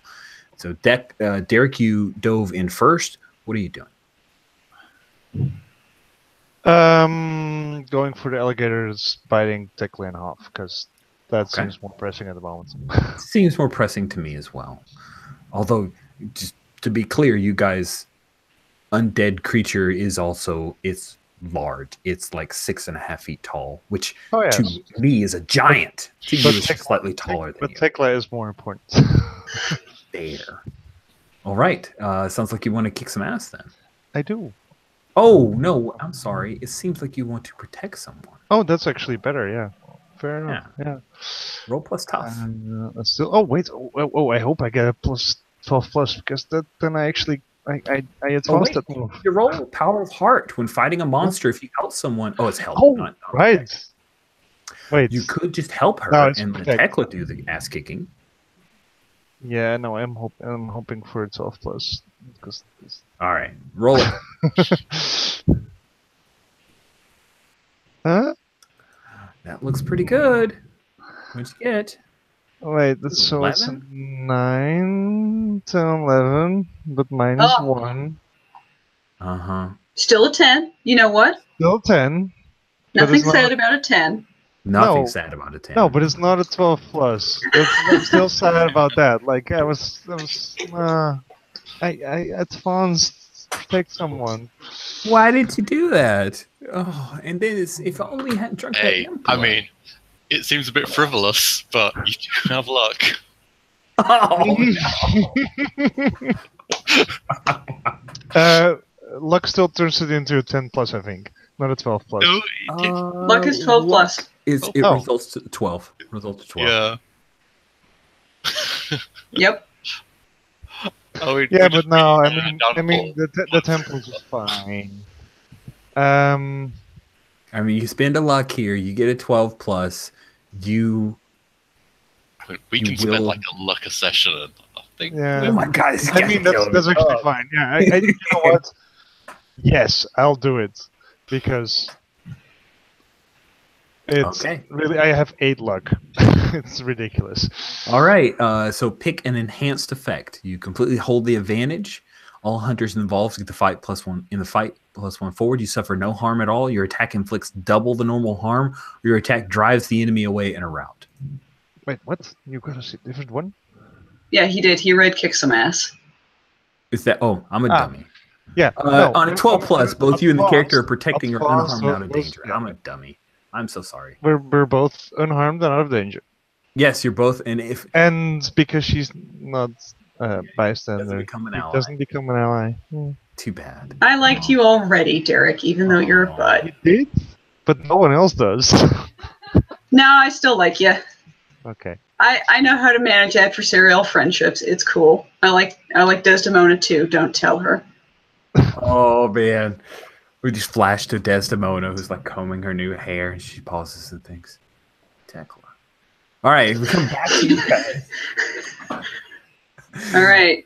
Yeah, you. How is it that you save? Do you like grab Tekla out from its jaws? I grabbed Tekla and I probably like put my feet somewhere in between the jaws and just push off.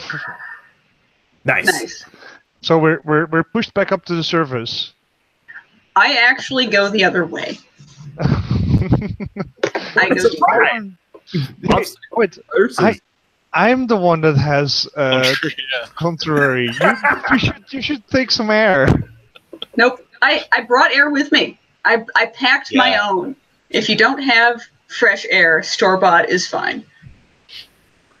Let's cut to Ollie, who bravely dove in after you guys and just doesn't have that preternatural speed. Yeah.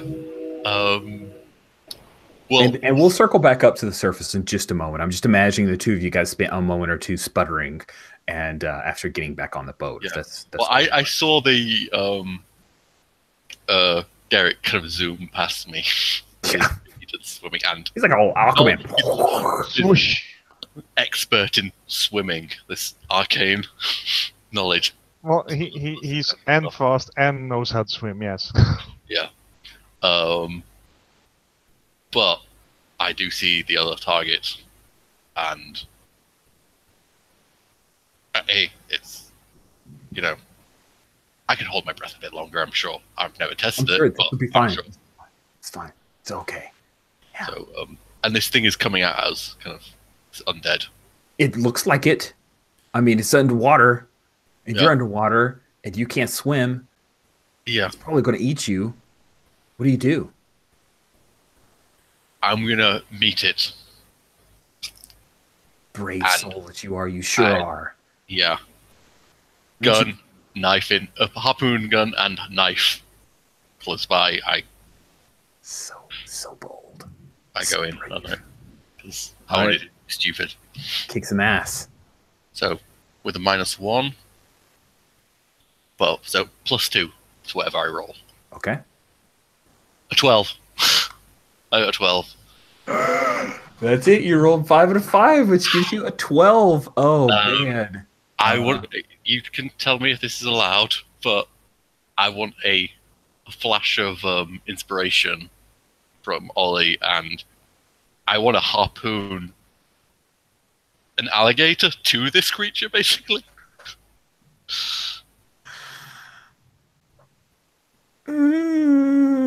That's a little silly. Okay. Well, I just can I not I'll to, tell you like, what. not It- to like them fighting, but like the harness around the neck of the creature and then fire it at the alligator to kind of. Okay. That works for me. Cool. It's a little less silly. It's still pretty. a little silly, but But it's it's still 12 plus. kind of cool. So then the alligator yanks it away from you guys, and it's still trapped, frozen, right? So it kind of bounces along the bottom of the lake for a few minutes, and it disappears into the silt. And Ollie, you really aren't good with scuba. Yeah, And I'm trying to get there's back. the whole, like, you were taught how to swim, not how to use this actual air. Like, did you take scuba equipment or just the mask? No, he I did don't think not. I took anything really. Mask. Yeah. So you see in the silt, everything has been disturbed down on the lake bottom. There is a bluish light there. It's very dim. But you should probably go up to the surface. I have to go up. I can't. All right. I'm starting to panic a bit. I can see that. All right, cool. So here's what I want you to do. I want you to act under pressure to make to the surface. Dun dun dun dun dun dun. So No. It's more like dun dun 10. dun dun. Oh man, are you serious? No, 9 because of -1 swimming. Yay, a 9. All right, cool. So here's the deal. You can get to the surface, but you leave something behind. Pants.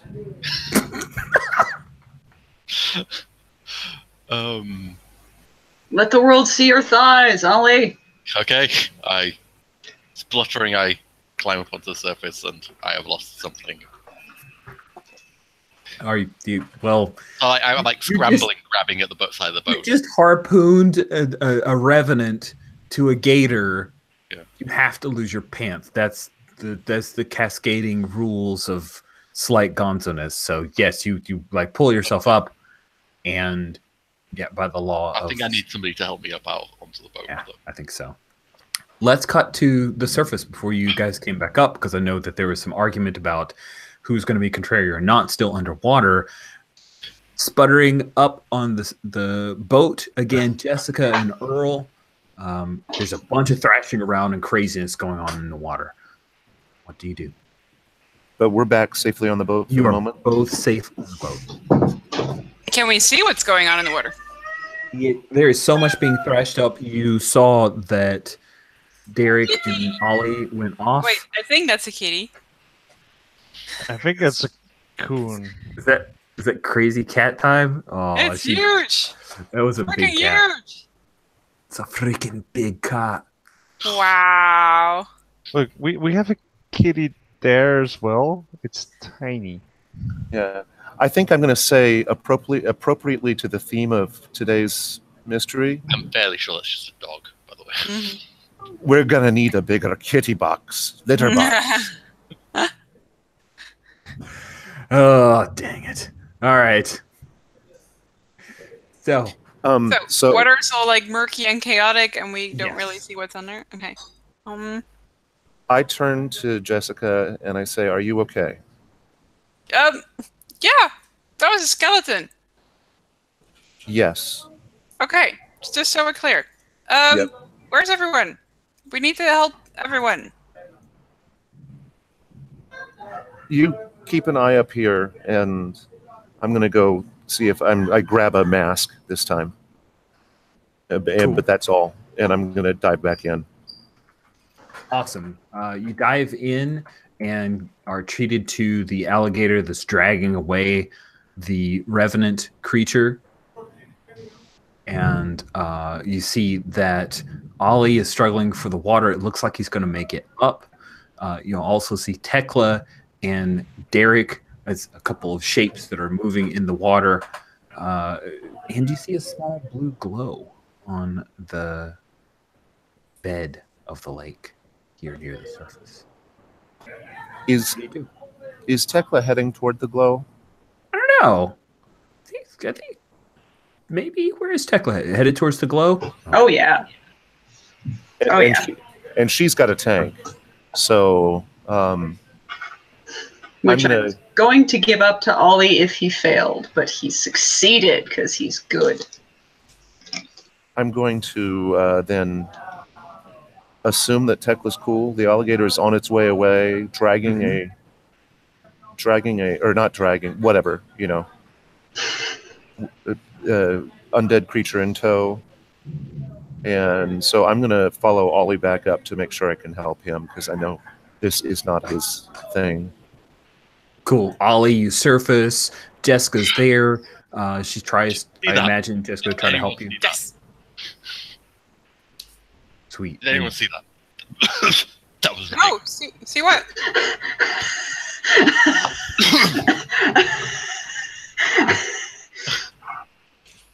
I don't even. I'll tell you later. Oh. And he's not wearing pants. That's the least, like. Yeah. It's not like an injury. Here's the thing. Fine. He's still wearing his boots. That's mysterious. Oh, am I literally just wearing boots? No, you have underwear on. I don't know if you're tighty-whitey or a boxers and briefs kind of guy. I don't know. Boxer briefs. They're the superior option. Yeah. Boxer briefs. They're very mud covered. Ollie just doesn't care at the moment. He's on the high of. Like, wow. Earl, you surface and you're able to help Ollie actually get into the boat, because pulling someone who can't swim into a boat is not easy, especially one that could capsize. What is Derek doing while you see Tekla heading for the blue glow? Derek is also heading down. Awesome. So the two of you arrive generally the same time. Like, you split off and you saw that she's going, you follow her down. Yep. And there you see the kind of impression of where that revenant had lain for who knows how long. And you see a hooded lantern made of metal. There's that iron ring, and then there's the single lens with the blue glow and a lot of the silt kind of going up, and you see that there's a bit of a beam coming out of it. Mm-hmm. So what do you do? First, I'll scoop out some of the silt on either side of it and sort of unbury it a little bit, which is one, to make the next part easier, and two, to sort of get my head around, yeah, you're doing this thing, because I pull it out, making sure that the glow's not pointing at me or Derek, because that seems important, and seeing if I can't close that iris. Cool. So let's see you act under pressure. All right. I don't think you've used your +1 forward yet, right? So I have not. So here we go. Brings me back to rolling a flat 0.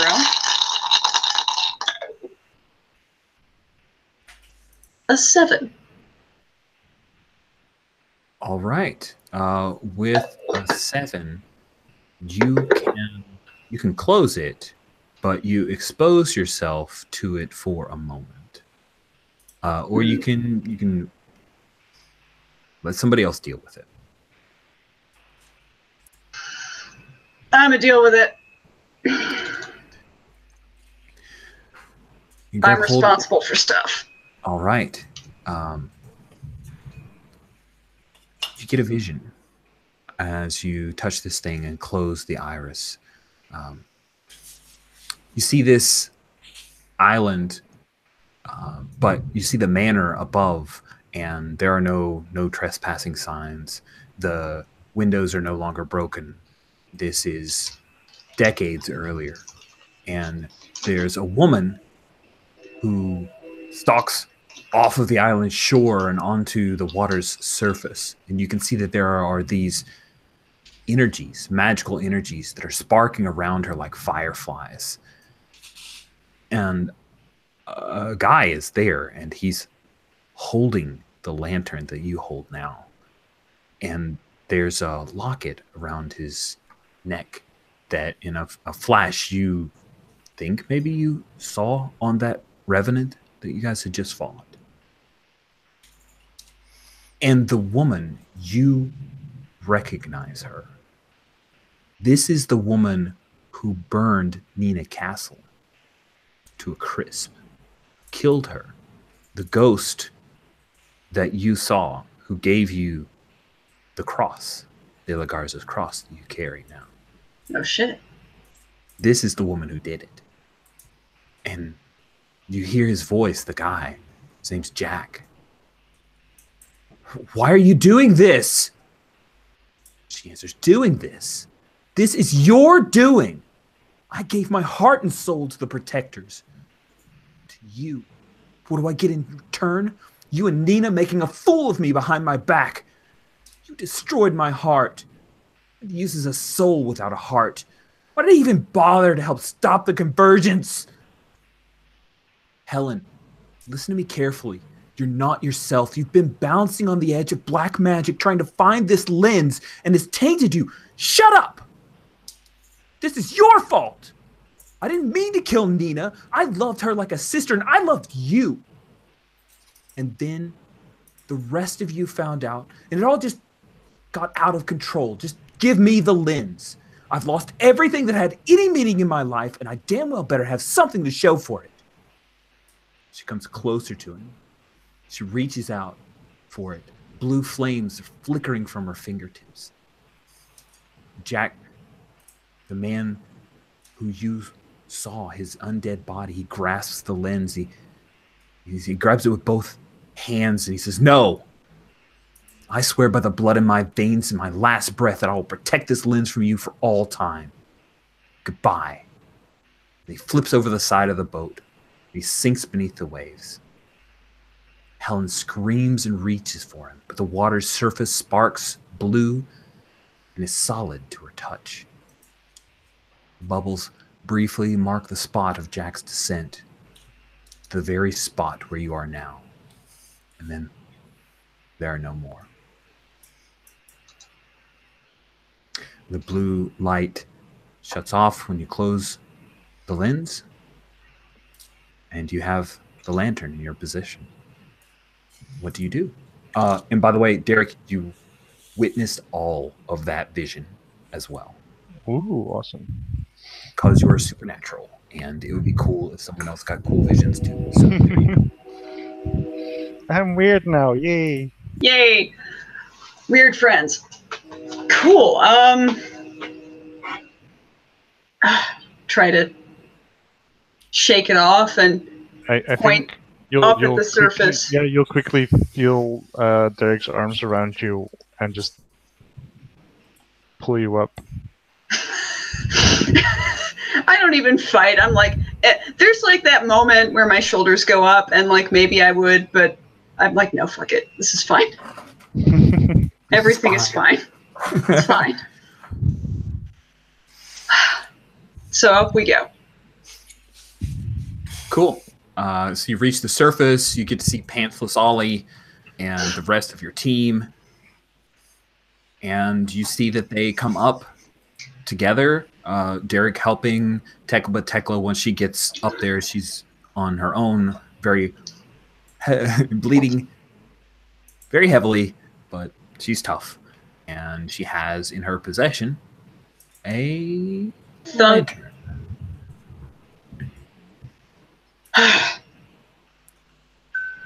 Got the fucking thing.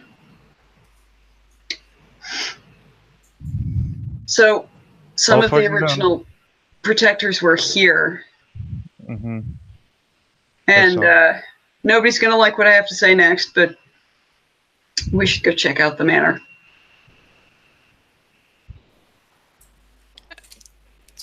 Better than the water. First, What? can't I change first? How are your boots still on? Hey, And really, is that the weirdest thing that's occurred today? yeah. Oh yeah. Oh yeah. Totally harpooned an alligator to a zombie.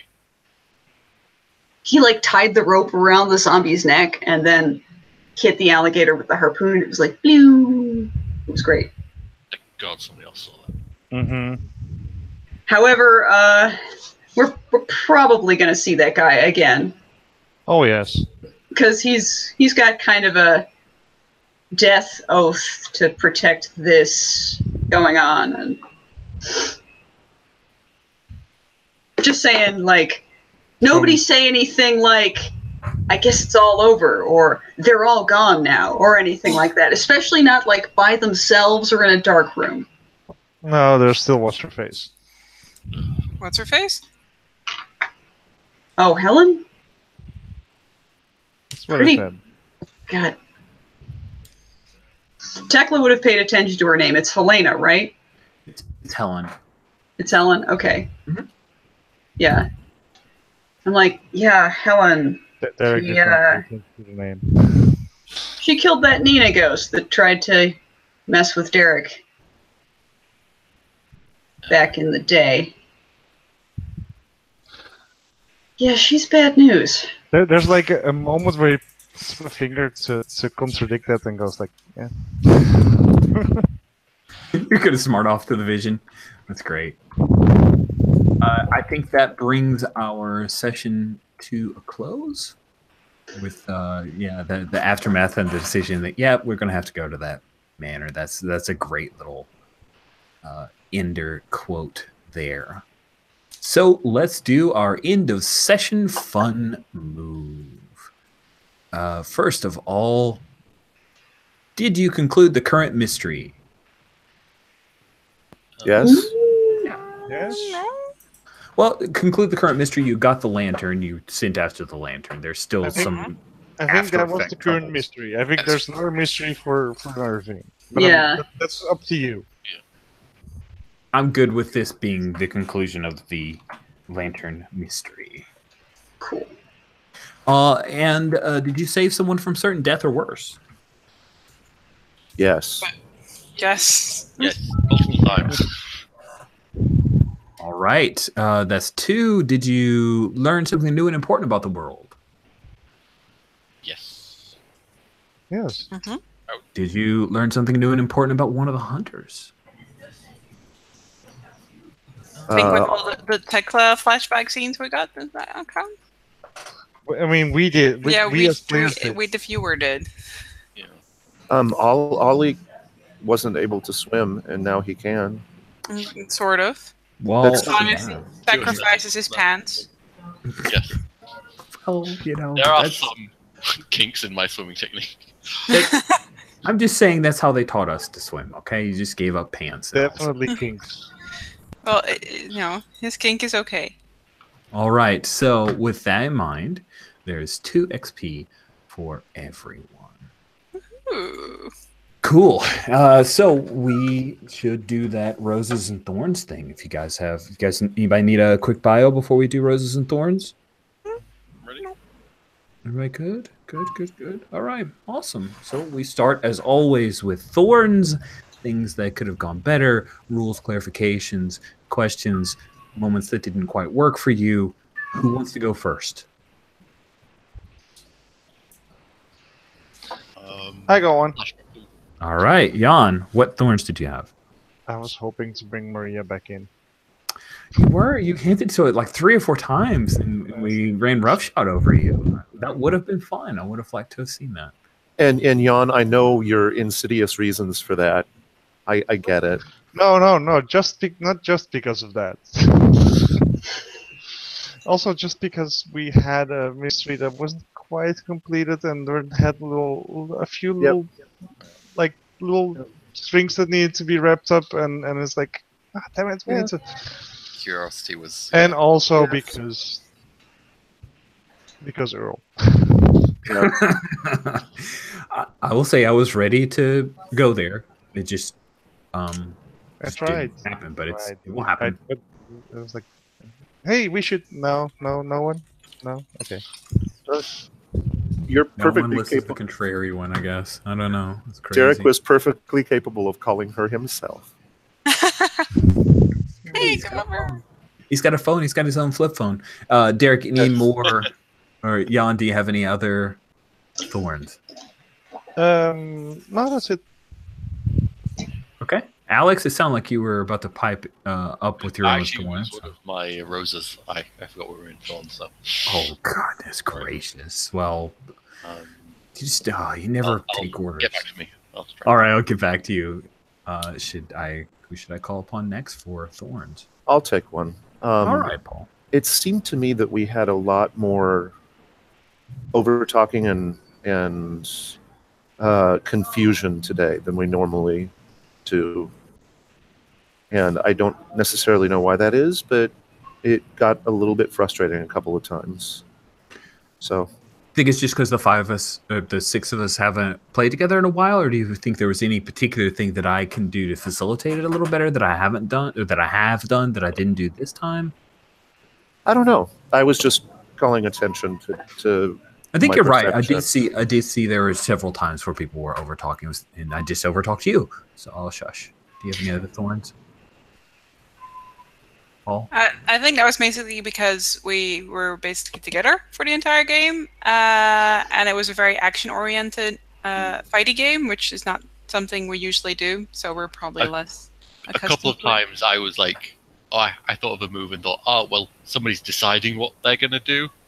So I thought I would just like choosing options. So I was like, I thought I'd just pipe in and build some empty space, but then ended up talking over a person. So that's a thorn direction me. I did that a few times. Okay. I think it goes for all of us, yeah. Paul, did you have any other thorns? Aside from that, I am thornless. All right. Trains, though. Trains, yes. Do we thorn the trains? Jen, what thorns did you have? These stupid trains.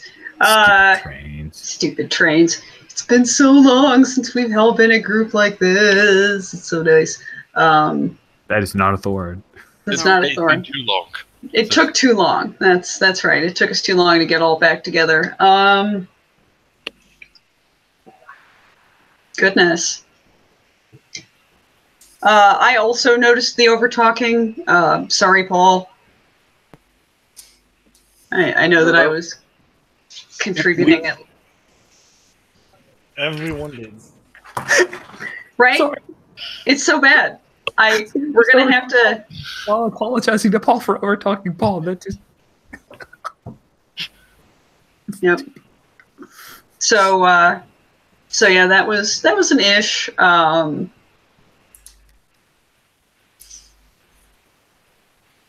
What else?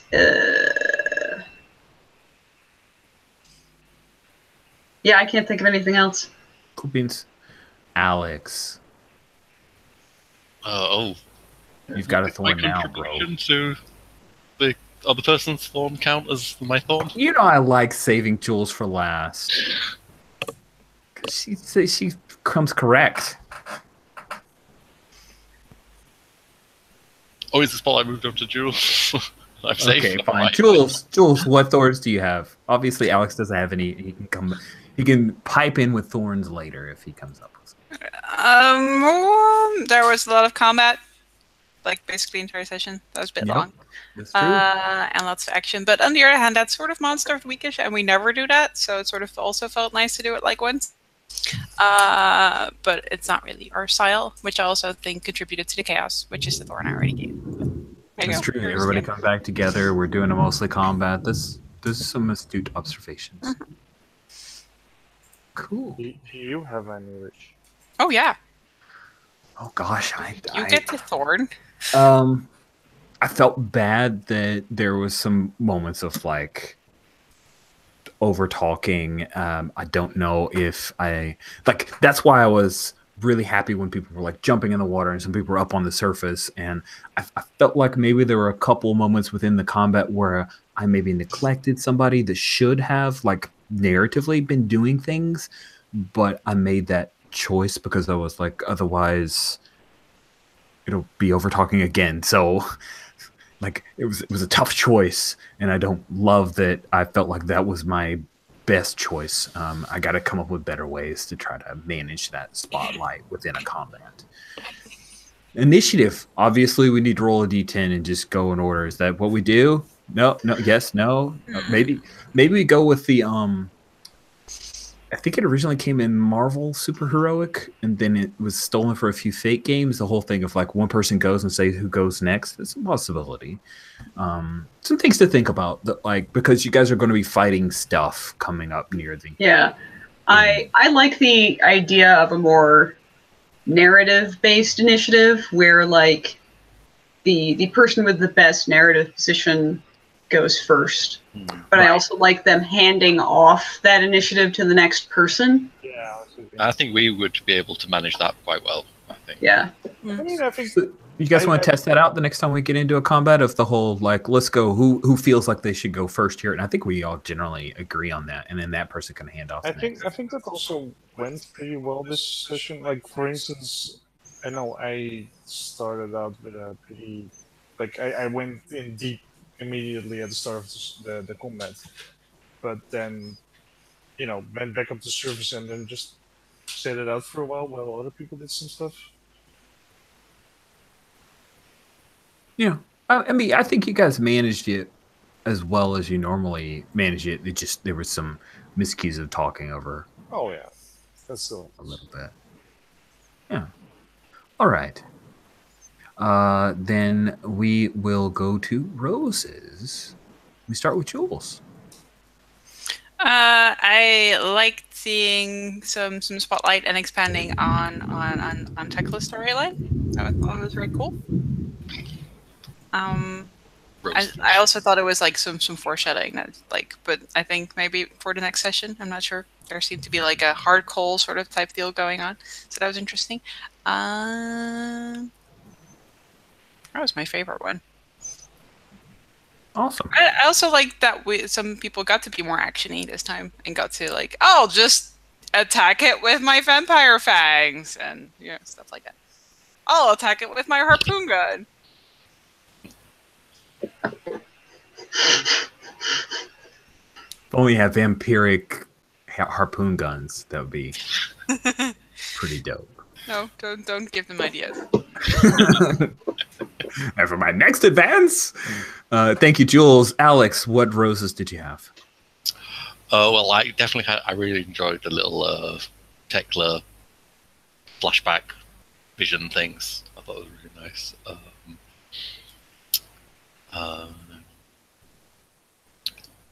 A bit, okay, there was a lot of combat, but I liked the combat that we had. So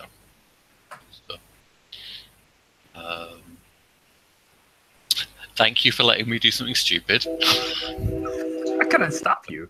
Like, I was only going to come up with, I had the idea in my head, but I was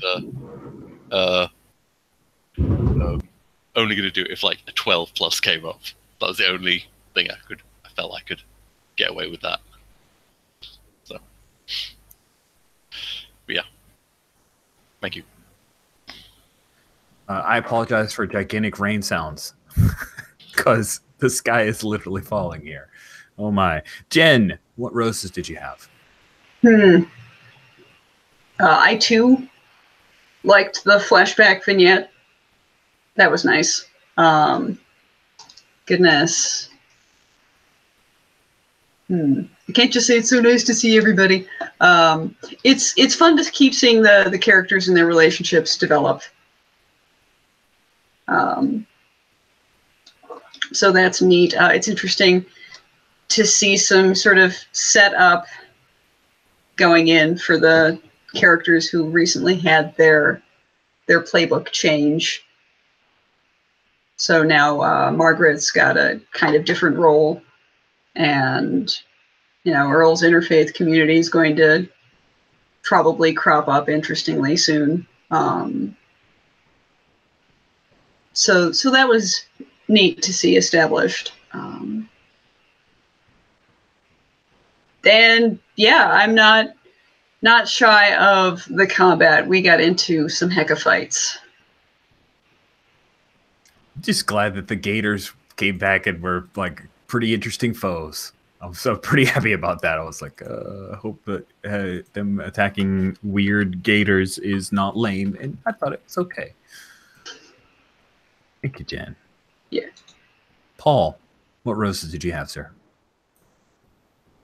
I hate to say it, but mine have pretty much been covered. Oh. I mean, Jan snagged the best one before the game even started. And also, before I forget to say it, if anyone ever goes through Earl's wallet, starting tomorrow, he will have a do not resurrect card in his wallet. It's like a do not resuscitate, but it's just do not resurrect.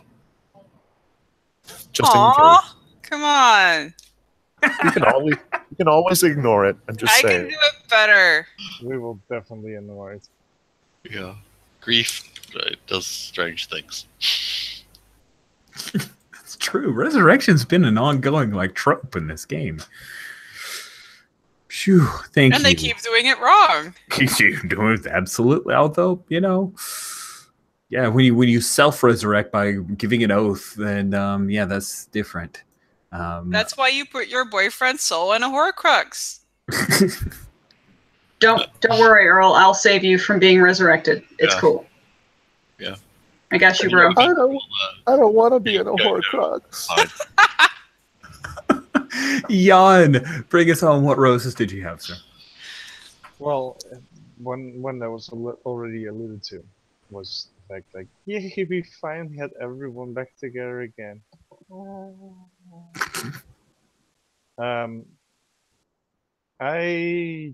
I mean, yes, there was a lot of combat, but I think it was a good combat. Everyone was doing something. There was a lot of stuff going on.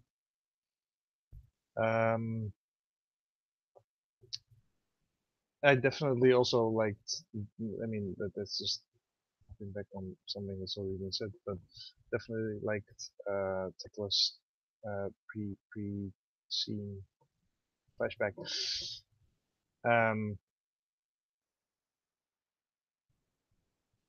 And yeah, I don't know. That was session. All right.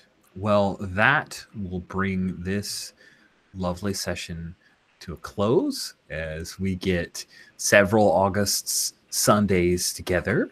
I'm very excited to have the group back together. And in a week, we will meet back together again and see what happens. Thank you all so much and have a good afternoon or evening based on your time zone. Goodbye.